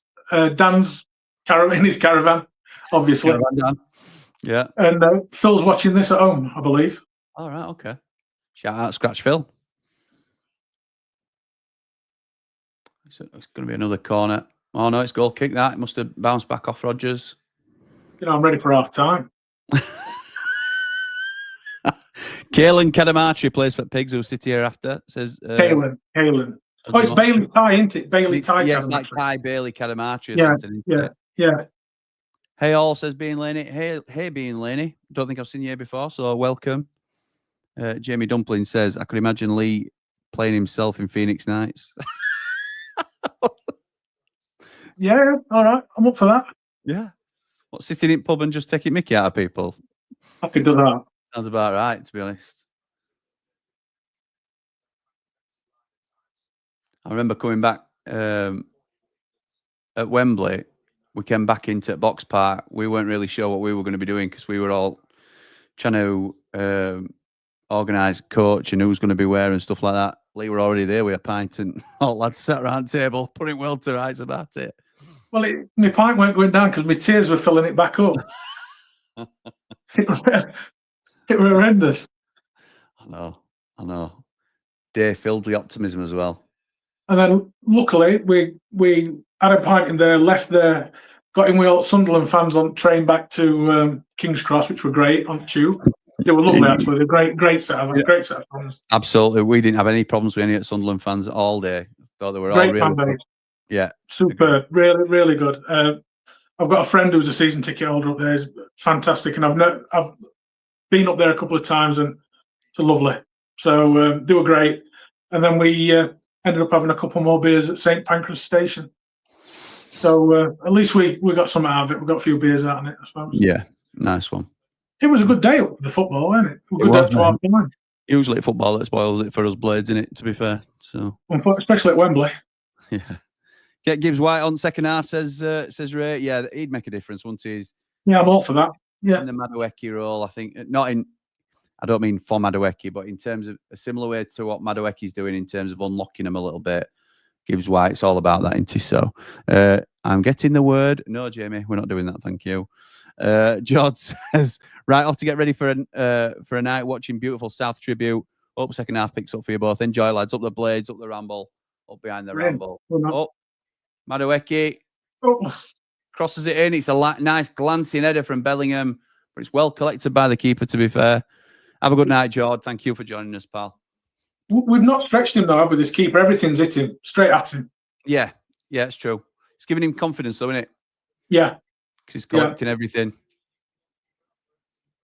Somehow the game is still better than Matterface and Dixon Comms. Thank you, mate. Change my channel name. It was Big Girls Really Do Cry. All right, okay. This is much easier to say now. We Mackhams are fab, most of us anyway. Yeah, that's my experience, to be honest, Laney. I agree. No issues at all. Half time now. This is appalling. I can see Spain and France quaking in their boots with this display, says Dublin Blade. Does Bowen not get the credit and as much playing time because of his club? I don't know, mate. I'm not a massive fan. Yeah. He's not really been rumoured with a move to anybody bigger, has he, either recently, which normally would happen with a young English talent if he showed any sort of promise of getting better. I think he's probably at his level, to be honest, at West Ham. It's a bit hard saying I'm not a fan. I once saw him score 5 against my son when he was playing against my youngest son, Regan, when he was playing for, I forgot the name now. They went out of business. Hereford, yeah. Regan was at Ena. And, right. Regan was 18 and they won 8-4, something like that, and he scored 5.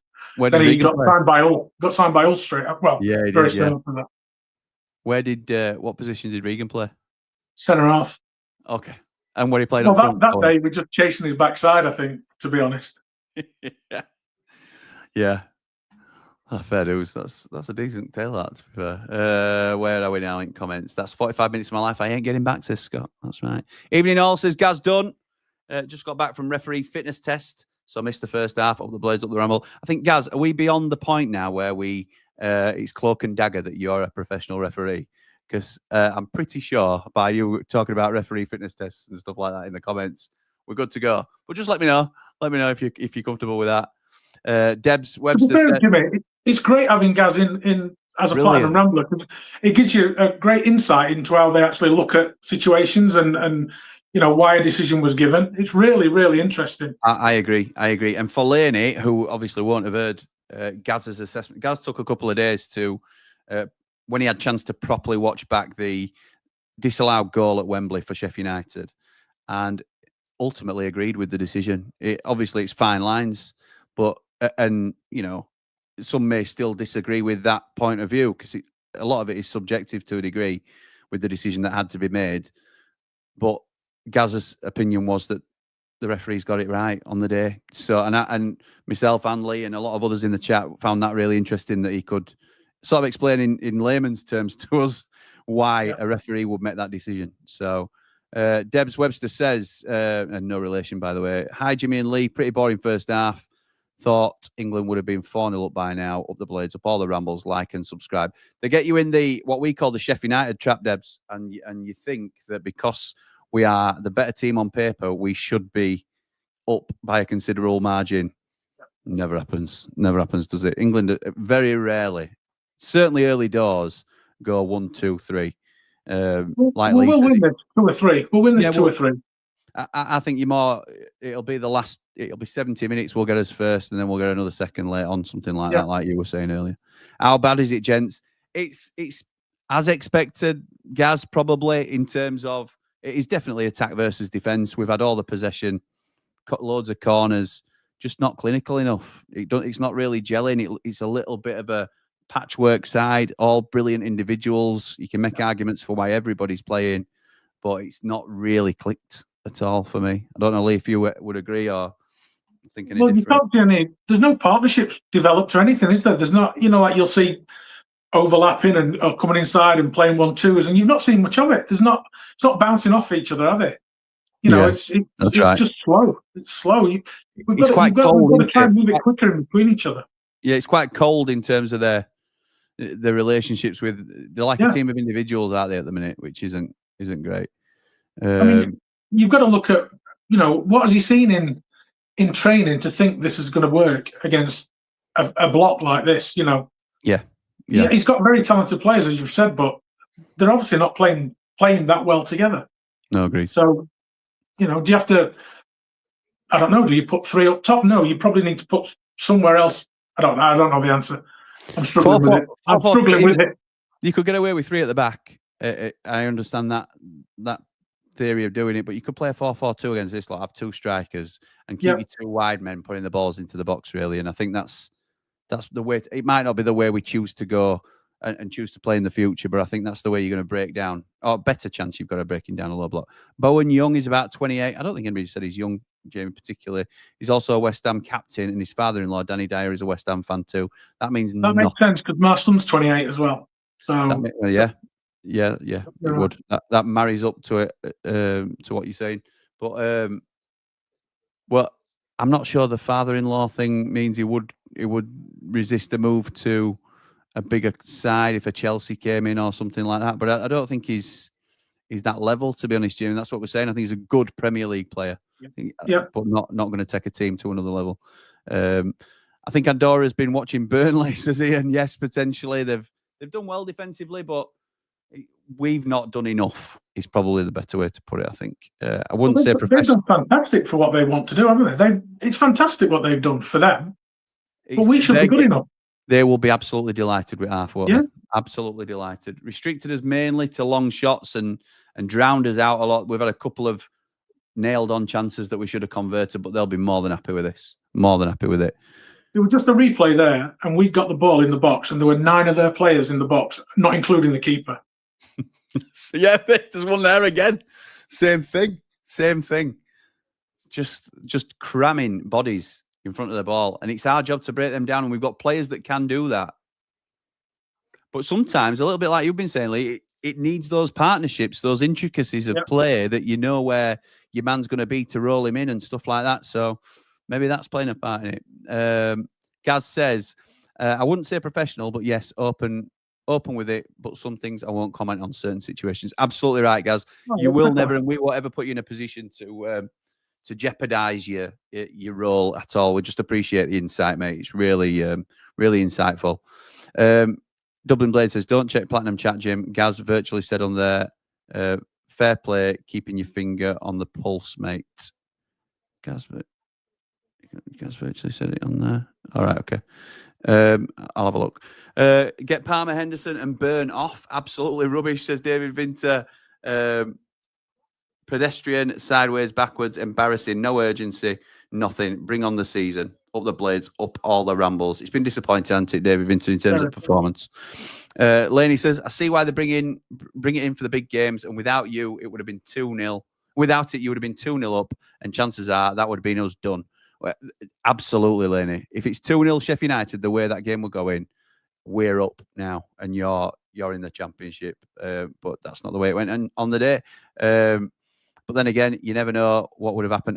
That's just strongly my opinion, that I think we would have seen the game out at 2-0, because we were miles on top at that stage, and it sort of took the wind out of our sails, and that's not why we lost. Sunderland did their bit as well. It was on us to do our bit. We're still leading at that point. No excuses from us. But I don't think I celebrated a goal any more than I did that second goal. You know, when it went in, Phil went over the seats in front. You know, it was fantastic, and then we were all in a group embrace, literally tears in our eyes about this is it, this is happening, and the wave of emotion and the roller coaster that you go on as you see that check come up on screen, and your stomach sinks, because you know. And anyway, yeah, let's not. I always talk about when we went to Brighton in the Premier League and we won 1-0. McBurney scored. Well, we scored 3 goals. We celebrated 3 goals that day and won 1-0. That's when he out everybody and sort of curled it from edge of box, weren't it? Good goal. Yeah, just off of the post, just went in. Yeah, good goal. Yeah, good goal. Evening, fellas. Which channel are you watching on? I think I'm on ITV. ITV won this one. I'm awake again to Steve Moore. Yeah, it's half time. You woke up at right time, pal. Rob says, I laid some new turf down yesterday. Might go and watch that grow instead of the second half. 0 goals in 1 half. You do the maths. That's a goal a half. Please tell me you understand the quote. Yes, I do. Is that an Eni Aluko quote? I'm thinking that's what it is. This is rubbish. Wilder out, says he. Nice. I thought it was David Webster then. I thought it was David Webster coming on. Yeah. Could be. Dublin Blazers did a bit of painting earlier. It's not dry yet. I'm off to watch that. Nice, lads. Nice. So, yeah, we caught up on the comments. 550 people in here watching. Thank you for coming and joining us in what has been a pretty poor watch, if we're honest. There's only 57 watching on YouTube, and the rest are all watching on X. So if you want to come over and join us on Behind the Ramble and give us a subscribe, that would be greatly appreciated. I think there's something like 70% of the people that watch the channel at the moment and not subscribed. What are you doing? What are you doing to me? Why are you doing this? So, yes, it was Eni Aluko. What a clown, says Jamie. Look, we could get into an Eni Aluko chat. That would definitely send us down a rabbit hole and give us plenty to discuss. I will just say I do not rate her as a pundit, and that's probably where I will leave it. Lee, any words on Eni Aluko? I just don't think she's a very good pundit. Correct. Well said. That's it. That's it. Move on. Absolutely right. Absolutely right. Why do so many watch on Twitter? I'm not sure, Jamie. I'm not sure. Obviously, I've got a reasonable sized profile on Twitter, but it's really just to point them and let them know where we are. And they can watch on there. It doesn't help the channel in any way if they are watching on there, but hopefully they're still enjoying the content. But if they can come over to YouTube and give us a subscribe, it would be greatly appreciated. Is it easier to watch? Jamie, you might know this. Is it easier to watch on Twitter? Can you fast forward easier? Is it easier with the mechanism that you use or something like that? Because I find YouTube so much easier to watch than most other platforms. But I suppose it depends if you don't move, Jim. It's just there, isn't it? Because it's playing. Yeah, it's playing, you know. So it's just easier to watch on the go. And some of these lads might be sat in pub watching England game with that on. And other thing is, I think you can be watching Twitter while you are on other apps. Whereas if you come off YouTube on your phone, then it closes YouTube. So maybe that's a part in it as well. Ray says it's a good job. This watch along is there to keep us entertained. The game is rubbish. Thank you, Ray. Honestly, some of these facts that Lee's come out with, top notch, to be fair. Mr. Motson says he told you stuff. I've got more. That's incredible. That's incredible. Look at that. Mr. Motson says he told you so, says Sean. I barely use Twitter, as I've said before. True. Maybe no adverts on Twitter, unlike YouTube, if you don't have premium. Are you sure there's no adverts? Are you sure there's no adverts on Twitter? That might be the case. That might be the case. I didn't know whether they pulled through from YouTube as and when that were happening, but I might be wrong. My tea's arrived, eating later, says David. Rob says, how many pages of facts have you got, Lee? I've got 4, but they're in very big writing because my eyesight's terrible. Give us a couple of facts then that we can look out for in the second half. Sorry, obviously I'm assuming they're player based, but if just any facts you want to give us about Andorra, while it's half time. Right, Andorra have never won an Olympic medal. Really? Can have that one. And it's the only country with Catalan as its official language. Ah, see, that's interesting as well. Also has one of the oldest parliaments in the world. Okay. And it's a co-principality. So there's 2 princes that run it, but one of them's Macron, the French president, yes, and one's a bishop. Okay. But I'm out of Andorra now. Oh, it doesn't have an airport either. So it's not got an airport. So that's my Andorra one's gone about the country. I'm out. I've got some player ones, but I need to make sure they play him before I do it. Well, I love that you gave us one about sub goalkeeper. Biggest hands big in international football. Yeah, big hands, big hands. Postecoglou. Love that. Let's have a look. How many pages? Thanks, guys. Plugged into ITV now. No problem, Paul. Hope you're going well, pal. Our blade in Spain. One of our blades in Spain. Danny says, I think it skipped my message. I hope not, pal, because I'm trying to catch everybody's. Apologies if I missed it. Is the difference in Catalan and Spanish the equivalent of Spanish and Portuguese? Lee? Probably difference between Geordie and Yorkshire. Yeah, that's no idea. No idea. Sort of the same language, but nobody can understand each other. I'm at the same level with both of them. 0. Yes, I can order a beer in Spanish. That's about it. Dos cervezas, s'il vous plaît. There you go. That tells you exactly what I'm like. I'm like Del Boy on holiday. Well, I suppose Andorra is in between France and Spain, so you covered them both, didn't you? There you go, mate. You just got to edge your bets, haven't you? Sometimes. I've spent more time doing a jigsaw than watching this game. Makes me feel grateful to be a blade. Oh, mate, I don't mind a jigsaw. I don't mind a jigsaw. In fact, I find it quite calming to do a jigsaw. I had a chance to do one for a while. I've got Denmark v Northern Ireland on, as well as Hume and Ballard are playing. Hume is captain. He's a good player, Trey Hume, and obviously Dan Ballard had a brilliant playoff campaign for you. I think they'll do well next season. Them two, particularly. I'm not saying Sunderland will do great. Obviously, you'll need a lot of work to strengthen, but I think those two will be surely in the first team next season. Well, it's going to be tough for them, Jim, like it were for us. It we're going to be for us. It's going to be for Leeds and Burnley. It's just tough, isn't it? It's hard up there. The gulf is huge. Unbelievable. Let me just get this second half timer up. Because we are about to kick off the second half.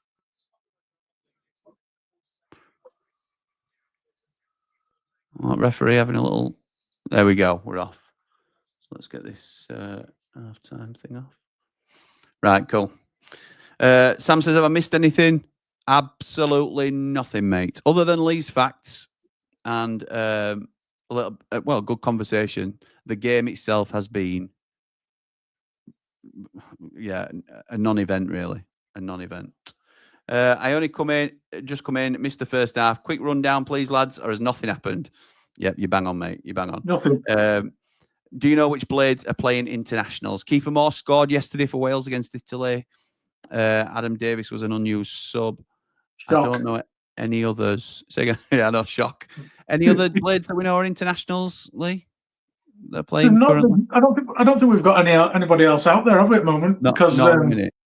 Not at the minute. Because we've got the young lads, but they're not playing at the moment, are they? Peck and Arblaster obviously is injured.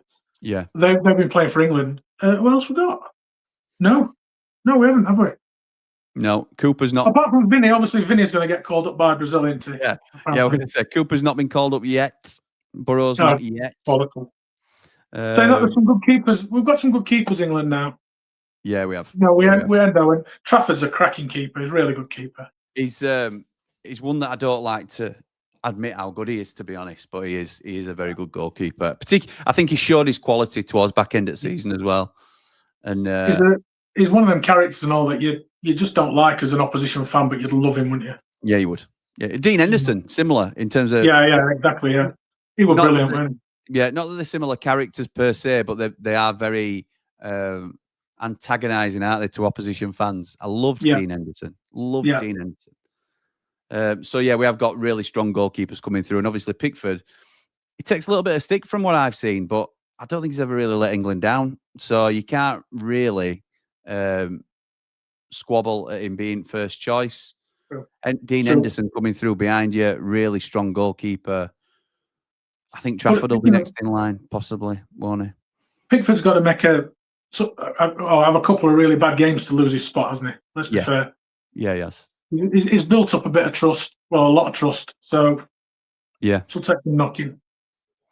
Yeah, agreed. I don't watch on X as I'm banned. Ask Elon. Maybe Trump will sort that out for you. I see Keefer's goal, nearly skied it in an open net. Bless. No, Paolo, I didn't, pal. They all count for one. It don't matter how they go in. Exactly right. Exactly right. Is Anel an international? No, he's retired from international duty, I think. I don't know whether that's just while the current regime are in place, whether he's had a falling out with the current management or whatever it is, or whether it's a permanent thing, but he doesn't play for Bosnia, I think it was, at the minute. Well, it was something to do with his dad as well, wasn't it? It was his dad kicking off and stuff, so... His dad's certainly muddied the waters in his career, I think, over recent years. So yeah, it's a shame, isn't it? Yeah, Jimmy Brett is here with his fishing rod out. Jimmy, do you think Robbo would improve this squad? England could use a long throw. I'm not. I thought you meant Andorra. I'm going to say no. Pickford has the second most caps now. Yeah, it doesn't surprise me that, Laney. Goalkeepers, if they're good goalkeepers, they tend to pick them up, don't they, over time. What, second most goalkeeper caps? Second most caps, she says. So I assume she means in the current squad. No, Harry Kane's got 105, Henderson 83, Kyle Walker 95, Pickford 75. Oh, right, interesting. But so, it's a lot for a keeper. It's a lot for a keeper. 11. In this 11, he's got the second most, hasn't he? But like you said, yes, she's right. Yeah, she's right that way. Yeah. Yeah, but in the squad, Walker and Henderson are obviously in front of him. Okay, fair dues.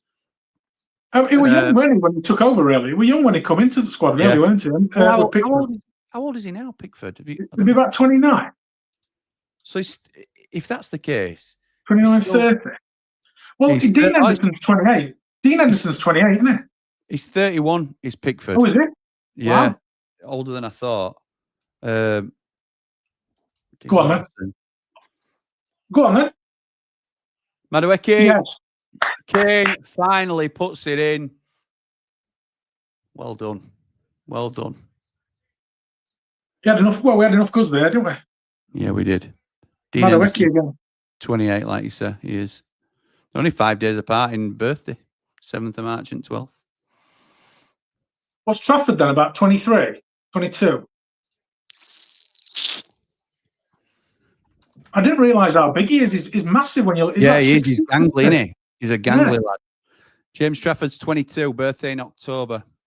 What's Cooper, 24? Michael Cooper, I think he's just turned 25. We're set going forward, though, because he is a class keeper.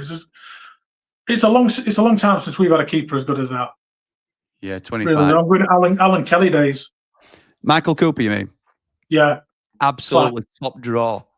Just no, he just don't give, he don't panic. Everything's calm. And he's just such a good keeper as well. Yeah, he is. So just to go over that, Madueke picks up the ball just on the left-hand side of the box, has a nice touch and plays the ball across the 6-yard box. Kane slides in and manages to break the deadlock finally, which will settle some nerves, I think, for England. And like Lee said earlier, that could now mean it goes on to be 2 and 3, because England should hopefully settle down a little bit. Andorra have posed there's no threat going forward at all. They might feel like they have to come out, or they might just think it's damage limitation, but they might have to come out a little bit, and hopefully we pick them off, but we'll see. We'll see. This is still a win for them, though, isn't it? 1-0 against England, it's obviously they're not going to get no points, but It's a pride thing, isn't it? Yep. You were just looking at 15 again there, weren't you? I've just put down there. My bingo. My bingo. The second best bingo available today. Yeah, absolutely right. Absolutely right. In fact, now there's been a goal. Let's see if I've made any headway at all with my match bingo cards. And this can't be right. This can't be right. I'm gonna log on from the start again. 17. It says match events will show here. It's not ticking off any match events. Not on my app anyway. Match events will show here, and that's how they normally tag them off, and it's not happened, unfortunately. So I've no idea. I'm playing blind on match bingo. Let's have a look at some of the comments. Some England players look like they're playing blind and they're on pitch. Let's be right. It's not been great. Sam says, "What was the first half like? I haven't watched the game yet." Well, Lee's just summed it up for you, pal. It's not been great first half. Pickford has dropped some right clangers over the years. What for England, Nick? I'm not sure he has. I can't remember him doing that. Anyway, you have to remind me if you can remember him doing that, because I can't, to be honest. Yeah, Luke says he's 31. Goals don't count if the penalties. Ask Andy the Blade. Exactly right, Dublin Blade. Exactly right. And if you score 4 in 1, it's not 4 goals. It's just 1 goal. It's just a game that you've scored 4 goals in. Sorry, I meant goalkeeper caps. 76, including today, under Shilton. All right, interesting. Second most capped England goalkeeper. Oh, brilliant. That's really good. So he's overtaken on the likes of Seaman then. Interesting. Because he weren't really challenged Seaman. Well, he had Paul Robinson for a bit, didn't he? That were about right. Yeah, but he were a solid number 1, weren't he, for a long time, it felt. Very good. And now I think we have a lot more games nowadays as well, so there will be chance. But like you say, at 28, Henderson's not going to overtake him, even if Pickford chooses to retire in a couple of years. He's going to be somebody like Trafford, maybe, to stake his claim as permanent number 1. Mystic, because I'm making the dog's tea, says Jamie. By the way, does anyone know how many teaspoons are in a tablespoon? 2. 2, isn't it? 2. I would assume it's 2 halves. I may be wrong. 3. What we're going 3 for, Nick? Oh, 3. Oh, is there? There you go. There you go. I'm looking at my wife and she looks as baffled as I am. So Shilton's got 125 caps, says Laney. Northern Ireland are beating Denmark 1-0. Jamie, don't be downing the sponsors in the comments, please. Seaman has 75. All right. So, yeah, we were close. He's obviously the one that he's overtaken today. And Ian says it's 5. That can't be right. 5 teaspoons in a tablespoon. I'm not having that. 3 sounds about right. 2 or 3, I'd have said. I'm getting a nod from my wife on 3 and a shake of her head for 5. 5 millilitres and 25 millilitres. Wow. Any advance on 3? Nick Cook says, yeah, Pickford for England last World Cup. Tried taking a player on in the box, lost it and had to tackle. Luckily didn't give a penalty away. Yes, I remember that now you've mentioned it. He has done a few like that for England. And there's 3 teaspoons in a tablespoon. Okay. Okay. This shows how good the game is. How many? I'm going with 3, by the way. Teaspoons in. It's educational, this game. That's what Blade Ramble's all about. No, education. You don't just get brilliant football commentary. You also get the fact that there are 3 teaspoons in a tablespoon. Joe Hart's got 75 as well, tied with David Seaman. That wow. Doesn't sound. When I say it doesn't sound right, I don't mean your fact is wrong. I mean, it doesn't feel right that Joe Hart has got the same amount of England caps as David Seaman. He weren't a bad keeper, though. He weren't, but he's not. David Seaman's in the upper echelon for me of England keepers. I don't quite put Joe Hart in the same bracket personally.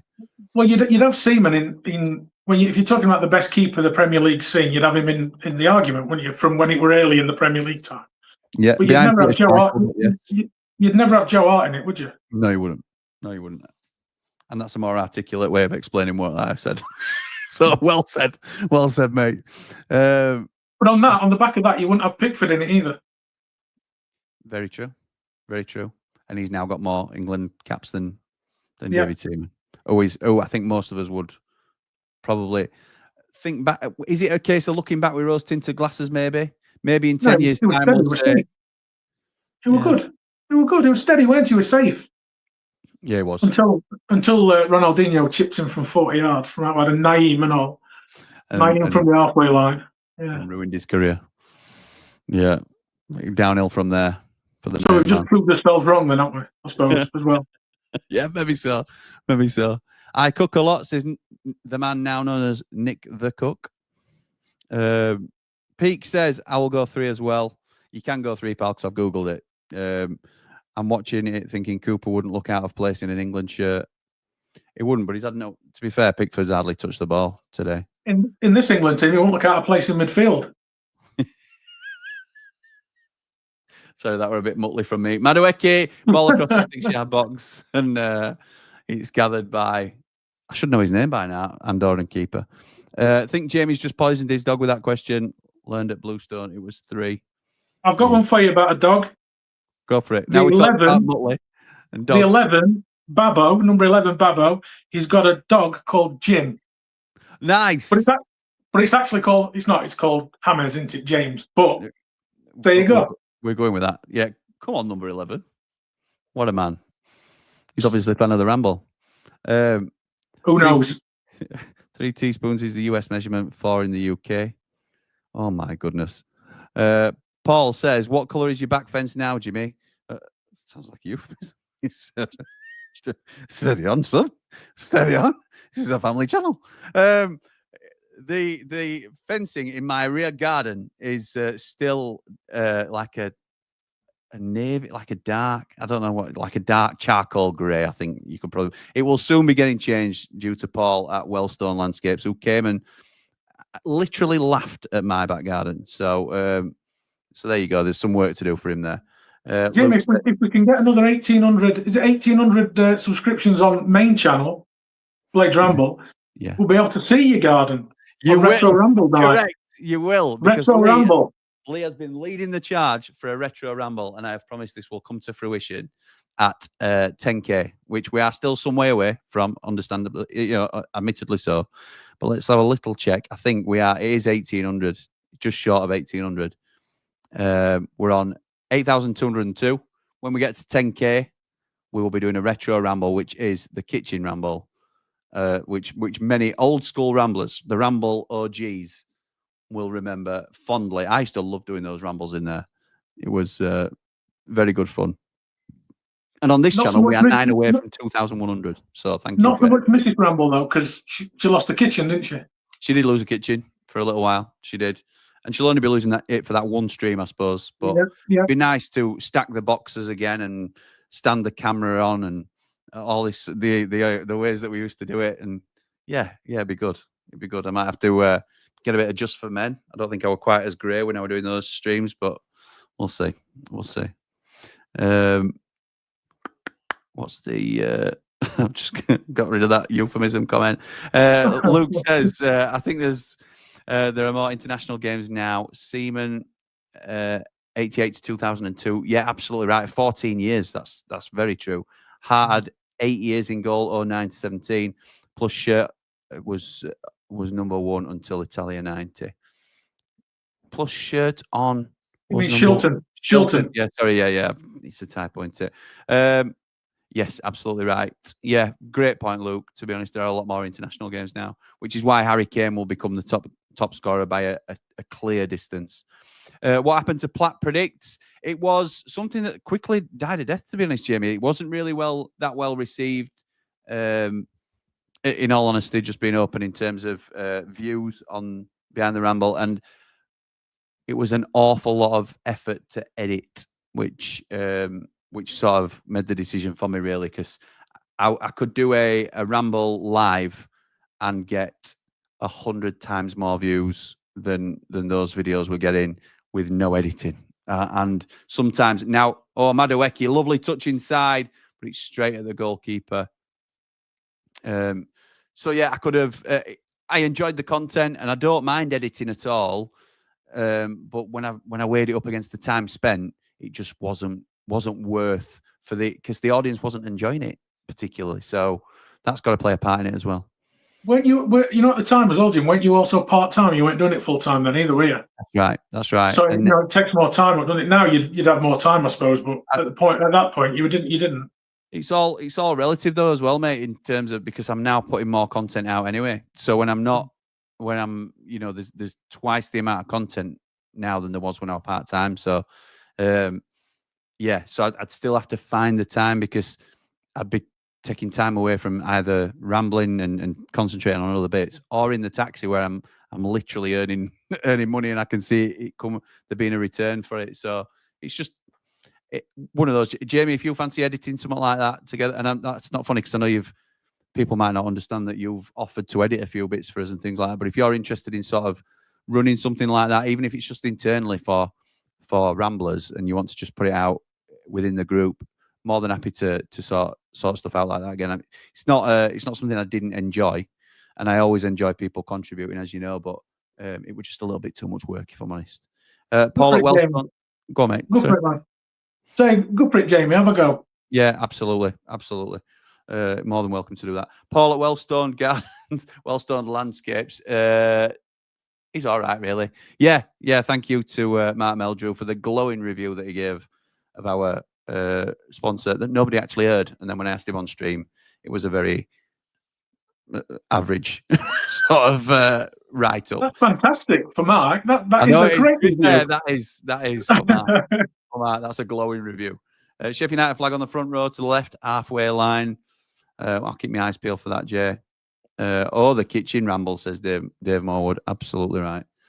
Subs coming on. Oh, I've got one for that number 22. I've got one for that number 22. Just with that referee then.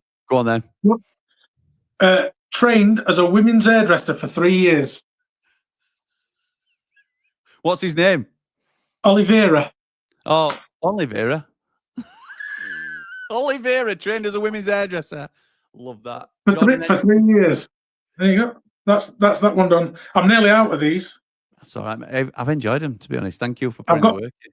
I've got one for number 5, if that comes up. If we get number 5 up, I'll use him. Okay. I'll wait for that. You'll have to decide, though. You'll have to decide whether I've made that up or not. Yeah, that's the new game. That's the new game. And that's the quiz. That's the quiz for those for the Office fans. That's the new quiz. I have actually got. I've got 3 left.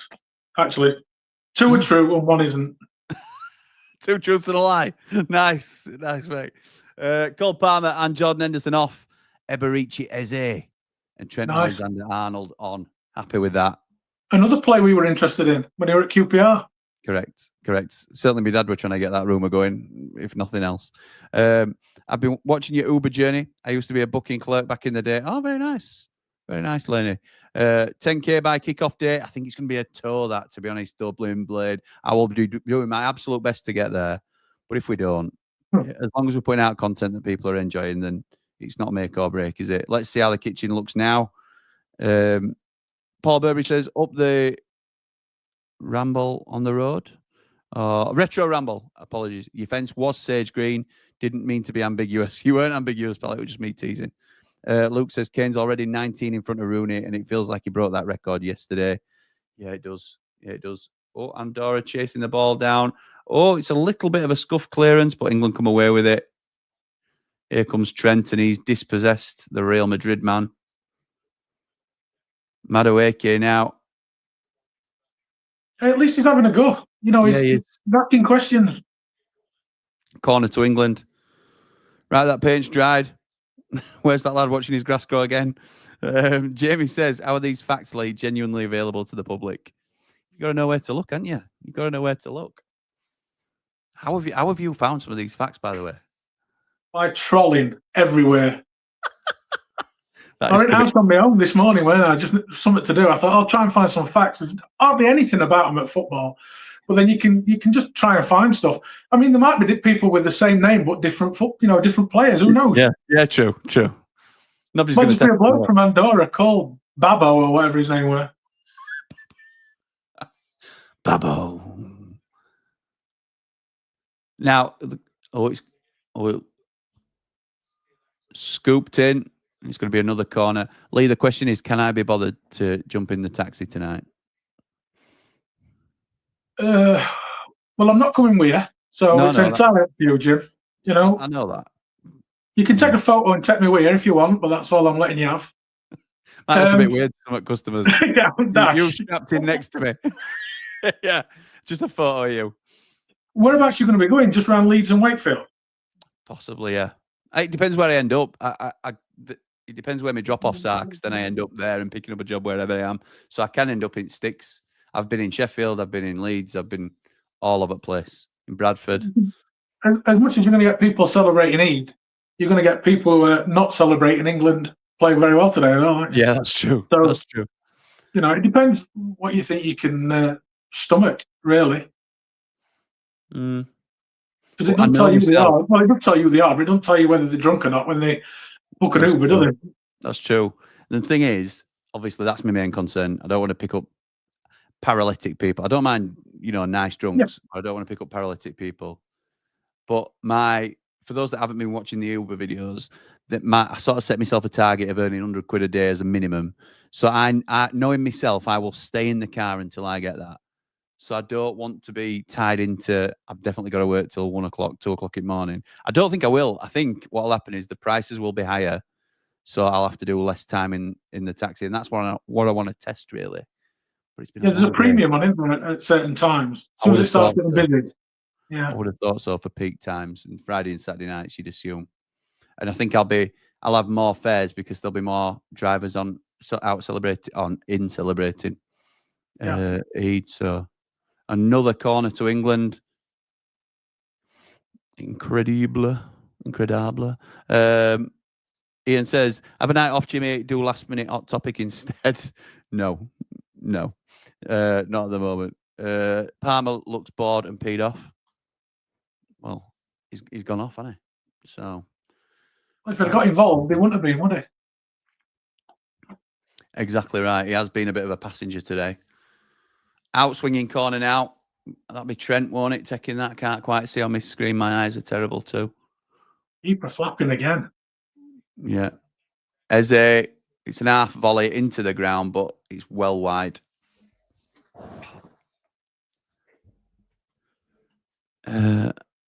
Jim, that's called professionalism. I know it might seem a bit strange to you. Do you mean what, Lee, having facts and doing preparation? It's very strange to me, mate. Don't worry about that. I think you've just talked yourself into it, says Laney. Possibly. Brett says, have a night off at Uber, Jimmy. Tell Man Mountain and Dave the Nose it's a team effort and it's their turn. What, to drive taxi? I don't think they'll go for that one. They might come on odd stream from it, but I don't think they'll want to jump in Uber.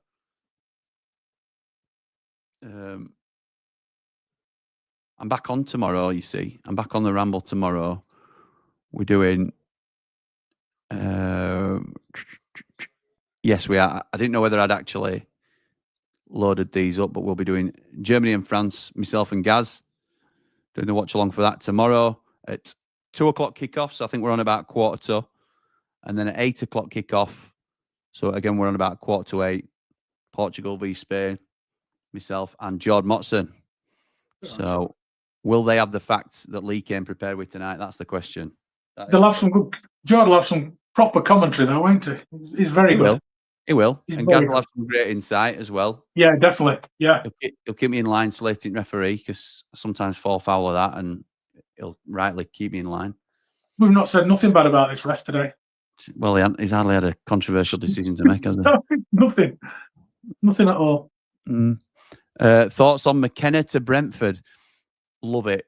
Absolutely love it. Could be a huge loss for Ipswich and a big gain for the Blades. Yeah, that was... Somebody mentioned that. I think it might have even been... Well, the last time I was live, whatever it was. And I hadn't put the... I think it was Kershaw, actually. I hadn't connected the dots because obviously Big Ange had just been sacked when we were on stream. And Thomas Frank was the heavy favourite. It now looks like Thomas Frank is... Oh, Kane into the box. Right-hand side. Pulls it back, but it's to an Andorra player.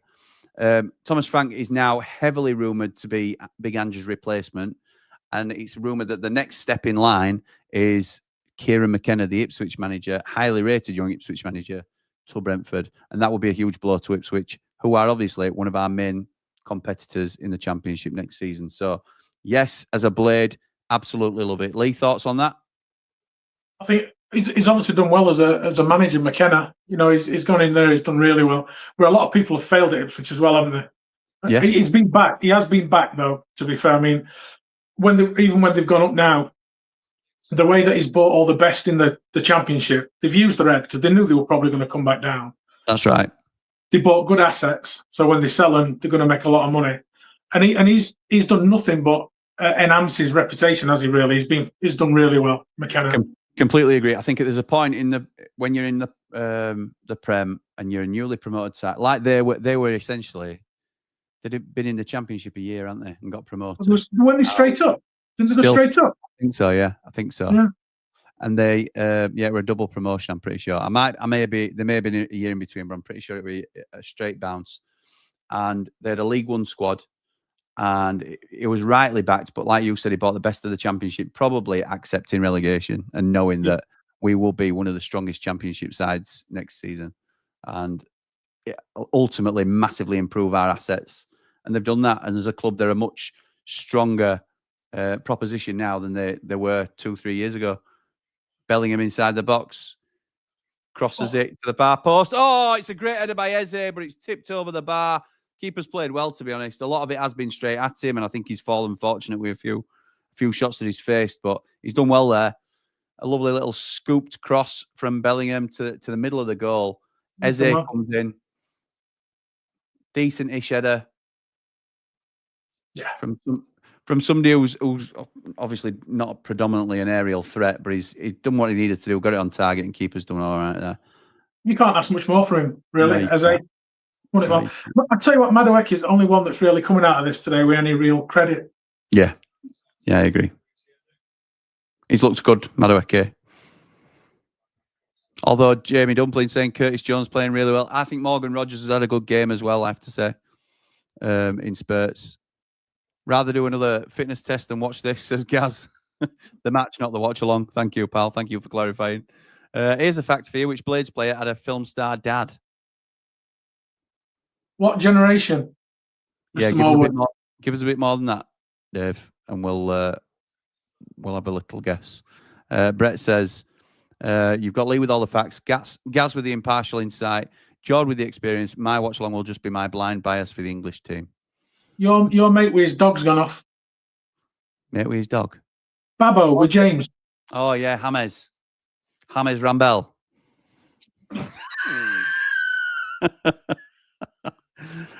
James Rambles. I see you give Lee the crap game today, and a cracker tomorrow goes to Mr. Motson. Jord Motson, I'd pick, to be honest. Before I offered the games out, Jord Motson is my co-commentator, and that's a privilege that he has earned. But I also, for a long time, have wanted to get other Ramblers on screen as well. And I think it's the perfect time, really, to experiment with not only new content but new faces as well. And people have shown an interest, and I'm appreciative of that. Thought Jamie Dumpling came on and did really well for his first watch along. Really, I always enjoy chatting with Lee.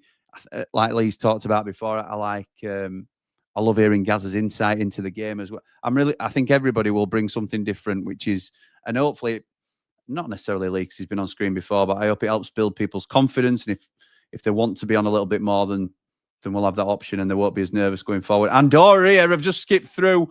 Oh, lovely little block. Probably best bit of play. Best bit of play of the whole game, that. From either side. Yeah, probably. Yeah. Lovely little insight. Yeah, steady little incisive bit of play is what I was going for there. But yeah, put us sat an England lad down. I couldn't tell who it was at the time. And it was a last-ditch block that stopped us from getting through. Passes completed. England 532, Andorra 83. It's a good job these are Sunday League, isn't it? Because a decent national team would have put that away. Do you think we play to our opposition, though, Lee? Do you think a bit like Sheffield United? Yeah, I do. The fact that we can't break these down is disgraceful. to be quite honest, with the talent that we've got out there, attacking talent.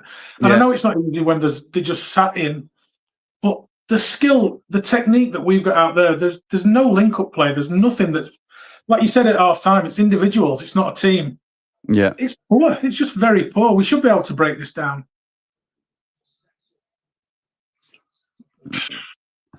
It's disappointing. It's very disappointing. Yeah, it is. It is. It also is because I've got four to win by 4 or more on a bet. So, well, more fool you. You've been watching team long enough now to know that's. I know it might have been different under Tuchel, but it's not been so far. Well, to be fair, I think it's gone because I think I had England to be winning both halves as well. So to win both halves, right. So I think it's gone anyway. Fair enough. Gaz thought that were a great save earlier from Eze. Is the Senegal-England game the last international watch-along? Yes, I believe it is the last international watch-along, yeah, because we've got the Nations League third place and then final tomorrow. Then we've got the Senegal game, which is the second of 2 World Cup qualifiers for England. And then we're on to Club World Cup, Jamie. So, yes, you're right, pal. About 1977. So that was a fact for you. Which Blades player had a film star dad around 1977? I'm struggling with that. Before me, that. Well before me. Before me. I were 81, 82 when I started. So you'll have to give it 5 minutes to see if anybody answers you, David, and we'll see if we get any answers to that. Dan Byrne really struggling today. Stray passes and missing tackles. Yeah, I agree, Jamie. He's not looked great, to be honest. Yeah. Paul Rose of Wellstone Landscapes, soon to be coming to Ramble HQ. Can't wait to see you, pal. We'll get some content in there over summer. England know how to suck the life out of people. Yes, they do, pal. Oh, you've had a good holiday, and I will hopefully see you very soon. Rob says it's a typical end-of-season game, but a lot of these are going to be going to the Club World Cup. They should be informed still. Yeah, they should, but it's poor, isn't it? It's poor. Since when did Gordon have curtains? Anthony Gordon? Don't know, mate. Don't know. I can't say I pay that much attention to his hairstyle. I definitely don't pay attention to anybody's hairstyle. That's because you've got hair envy. Not really. Babyface Brett says, Lee, the fact we can't break this team down with the talent we've got, the most Sheffield United comment ever. Yes, correct, mate. There are a lot of parallels sometimes. Did Paul just say about sucking the life out of you as well? Yeah, there's some very same comments. Yeah, certainly did. It's around my time, says Ray, but I've no idea about that. Senegal definitely isn't a qualifier after being the same confederation, and don't remember Senegal being European. Most of the players are French. It's a World Cup qualifier, pal. It's a World Cup qualifier. They're in the same thing as us, aren't they? Can't be. Are they? Yeah, are they not? Well, it must be. Have I just no? Because they qualify through the African qualifiers, don't we? Well, won't they? It's got to be a friendly, that. Must be then. Must be. European. Yeah, European. Yeah, you're right. It's at Forest Ground, isn't it? Germany, Slovakia, Northern Ireland. Yeah, you're right. You're right. Yeah, England. Who knows? Where is it? Is it at Wembley or is it at what have we got Forest Ground in made for? For the Senegal game? Sure, they played a game at Forest. It'll be at Wembley, won't it? Because they've got to pay back. They've got to pay Wembley off. So yeah, all games at Wembley. When's that paid off? Do we know? I don't think I'll be here when it is.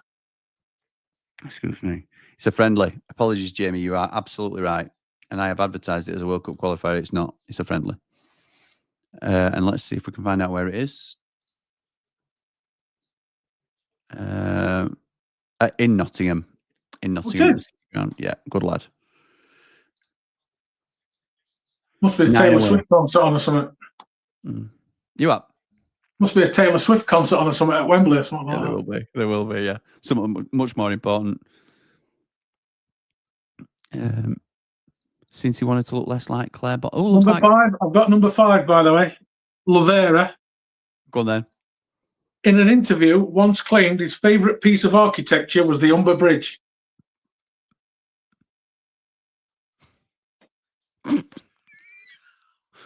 Why? Why would that be? No idea. It's an England free kick. Max, whose favourite piece of architecture is the Humber Bridge. Max Lavera, his name. Max Lavera. Yeah. It's got to be Trent to take this, surely. It wasn't. It was Reece James, and it was well over the bar. Deary me. Evening, gents. Anyone falling asleep yet? No. We're still here, Nige. We've only got another 10 minutes to go, and we'll be the game will be done. Did you get my message, by the way, Jim? Yes, mate. Need to speak to Mark Meldrew first, and then I will come back to you, pal. Yeah, Forest. Senegal games at Forest. Bloody heck, says Rob. Unbelievable, that fact. Nice. Nice. Snowboarder's gone off. The snowboarder's off now. International standard snowboarder. Correct. Tell you what, you get all the best facts only on the Ramble. Oh, I'll tell you what, I've looked a bit blurry and I wondered why. I had touch up my appearance on. Deary me. No offense, Maury, and I don't mean to call you out here, pal, but it was like watching one of your TikToks, pal. I'm surprised I didn't have stars and things like that around my head with filter on. It might need updating that, Jim. It weren't doing much. It's not a magic filter, mate. Come on. Touch up my appearance. I hope Man Mountain don't know about this. He don't need it, does he? Housewife's favourite. That's true. Literally spat my drink out at that one, Lee. Bring back Southgate. All is forgiven, says Nige. Dear me. 83 minutes. 83 minutes. We're nearly there, guys and gals. Have we got another in us? Have we got another goal in us? Is that Declan? Have I missed Declan coming on? Yeah, we have. Rice is on. Rice, baby. Scooped ball over the top from the left-hand side, down the left line, outside of his right foot, because he's uncomfortable on that side. That was the bloke with the bingo. No, that was bingo. Bingo. My bingo. Yeah. Air to the bingo throne. My bingo. Second best bingo offering out there. Correct.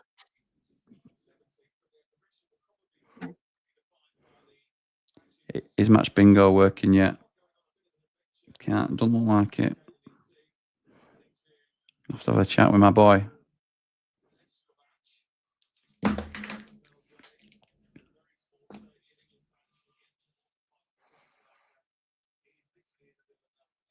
Andorra keeper's got it. This is an incredible result for them, isn't it? Like you said, I know they're losing. They're still in with a puncher's chance, obviously, which we saw when they got through on goal for almost a chance that is very unlikely, admittedly. But even to lose just by 1-0, it's embarrassing for England. Yes. And it's a great sort of result for them in terms of something they can be really proud of. I think they played all right today. They've frustrated us. I mean, apart from Bellingham's flick header and Eze's header just a minute ago, there's not been that much clear cut that we've put. I mean, there was the shot from Bellingham. He's had two, hasn't he? There were the ball across the box from Madueke that Kane fluffed, and then Curtis Jones had a terrible touch, and Kane again missed a sitter. But that was one phase really. But you're right, it's that we haven't carved them open, and it's difficult to carve a team open that sits as deep. But you know, how many times have we took the easy option and come backwards though? Yeah, instead of just pushing it forward and having a go. Just like watching the Blades. City have just signed that Kadamatri kid, says Rob. All right. Okay.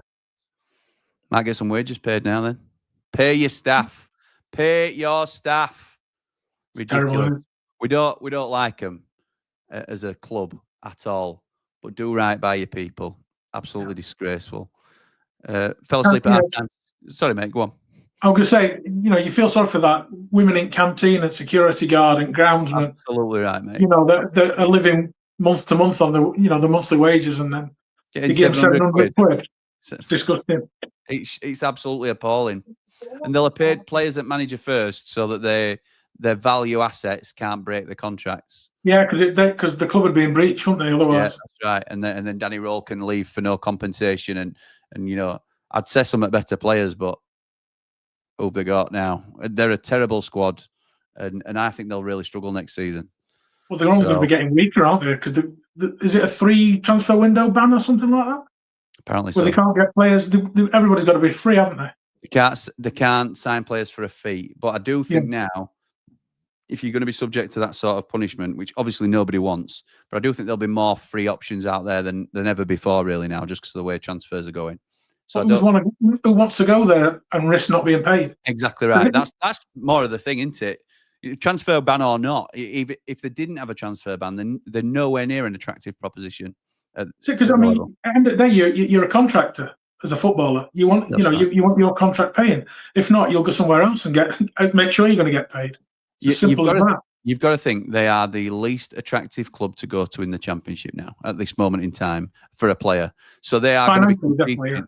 Yeah, they are going to be competing with League One teams for players. I think they will only be more attractive than anybody in, say, League One now. And even then, you might struggle against the Cardiff or somebody that's probably going to have a go, or Luton that's going to have a go in that league. So, or Leyton Orient, obviously. Or Leyton Orient, another huge team at that level. Nice one. Without Danny Roll to pull them up like he has done this season anyway, because as much as we don't like him, I think most people would acknowledge he's a good manager. I think they're going to struggle. I think they're going to really struggle, and that'll be pivotal to who they appoint to replace him when he gets his wish and leaves. To be honest, and we can only have 23 as well, can't we? Can only have 23 pros. Oh, can you? As part of the embargo? Yeah, interesting. That's good. That's good to know. Fell asleep at half time. Just woke up on the sofa. Says Kershaw. Jamie said, "Well, you've not missed out, pal. Will you do a watch along for pre-season games? Because that can be another opportunity for others to try out. Potentially, mate, if they are shown. I'm not sure how. Plus, I'd like to go to a few myself. Having said that, a lot of them are away games. I don't mind going away for pre-season if it's fairly local, because we sometimes play like Chelsea and stuff like that, don't we? But you know, if we're going to Plymouth or anything like that, then yes, I don't know what the interest level will be, but you're right. I think more to just try things out, probably on Behind the Ramble. Yeah, mate, it's certainly on the table. I'm not against it at all. Harrogate. I went to Harrogate and Huddersfield last year. They were good. I enjoyed going to them. Yeah, I've enjoyed. I've done a couple of pre-season games this season. I enjoyed it as well. Mr. V says, "Hi, Jimmy and Lee. Watching this game is about as exciting as watching Canada and Haiti." Yes, mate. I know. It's not been the best of games at all, has it? Poor from England. How do we struggle so much breaking down a low block, says Gaz, with some gifted players? Yeah, I know, mate. I know, it's frustrating. Neil says, like watching a cross between paint drying and the Chuckle Brothers. Okay, fair news. And Jamie's falling asleep.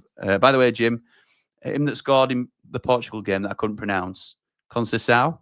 The last time Portugal beat Germany before that was the year 2000, and his dad scored. Good fact.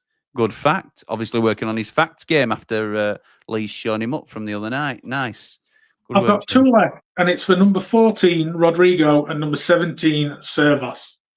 So 17 was in a team who were the holders of the Guinness World Record for the largest human tower. That where they all stand on each other's... It's a Catalan thing, apparently, where they all stand on the shoulders and they try and go as high as they can. Yeah, nice. He were in one of them. And number 14, Rodrigo, can speak 10 languages, including Mandarin. Impressive. Intelligent fella, then. That's a naughty tackle. Naughty tackle on Harry Kane. Yes, nice that, mate. Nice that. Thank you for that. I did have another one, but it were an outright lie, and I'm going to try and squeeze it in, but I couldn't do it. So see if anybody picked up on it. Fair news. Where were I here?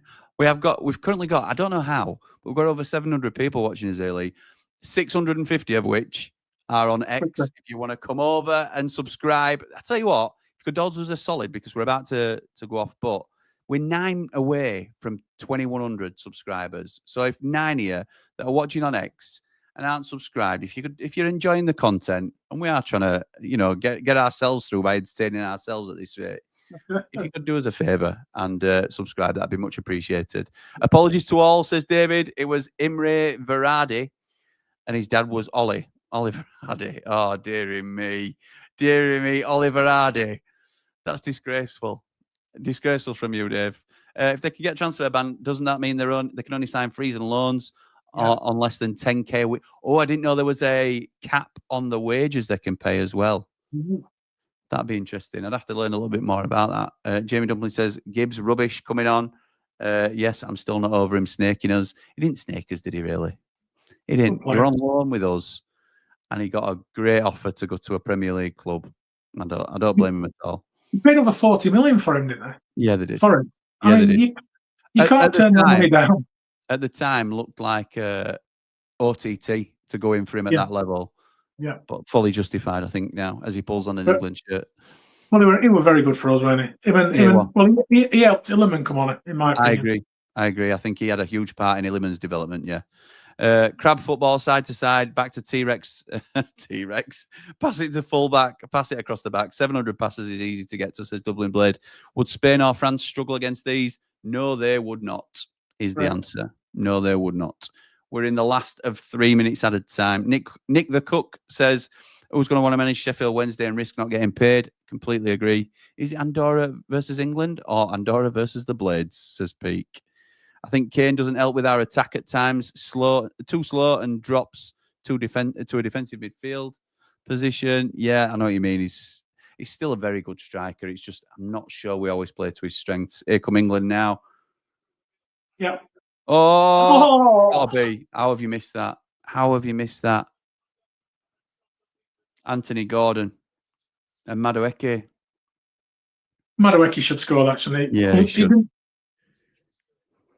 Should do. He deserves a goal there for the way he's played today as well. I mean, to be fair though, Jim, on that, you got to qualify. He's not been brilliant. He's just been one of the better ones. Yeah, he has. Yeah, he has. It's an outside of the foot cross that Anthony Gordon completely misses when he has an easy shot on goal. And Madueke, how he does not put that into an empty goal, he just no. Is he trying to be nice and play it back across? Possibly. Because it doesn't even look like a shot, does it? And I think that is full time, ladies and gents. Thank goodness. That is full time. And England have scraped through against a plucky Andorra side, it has to be said, but nothing more. Iker, who might as well be Iker Casillas, where he looked at tonight. To be fair, he hasn't. It's been one of them. Yeah.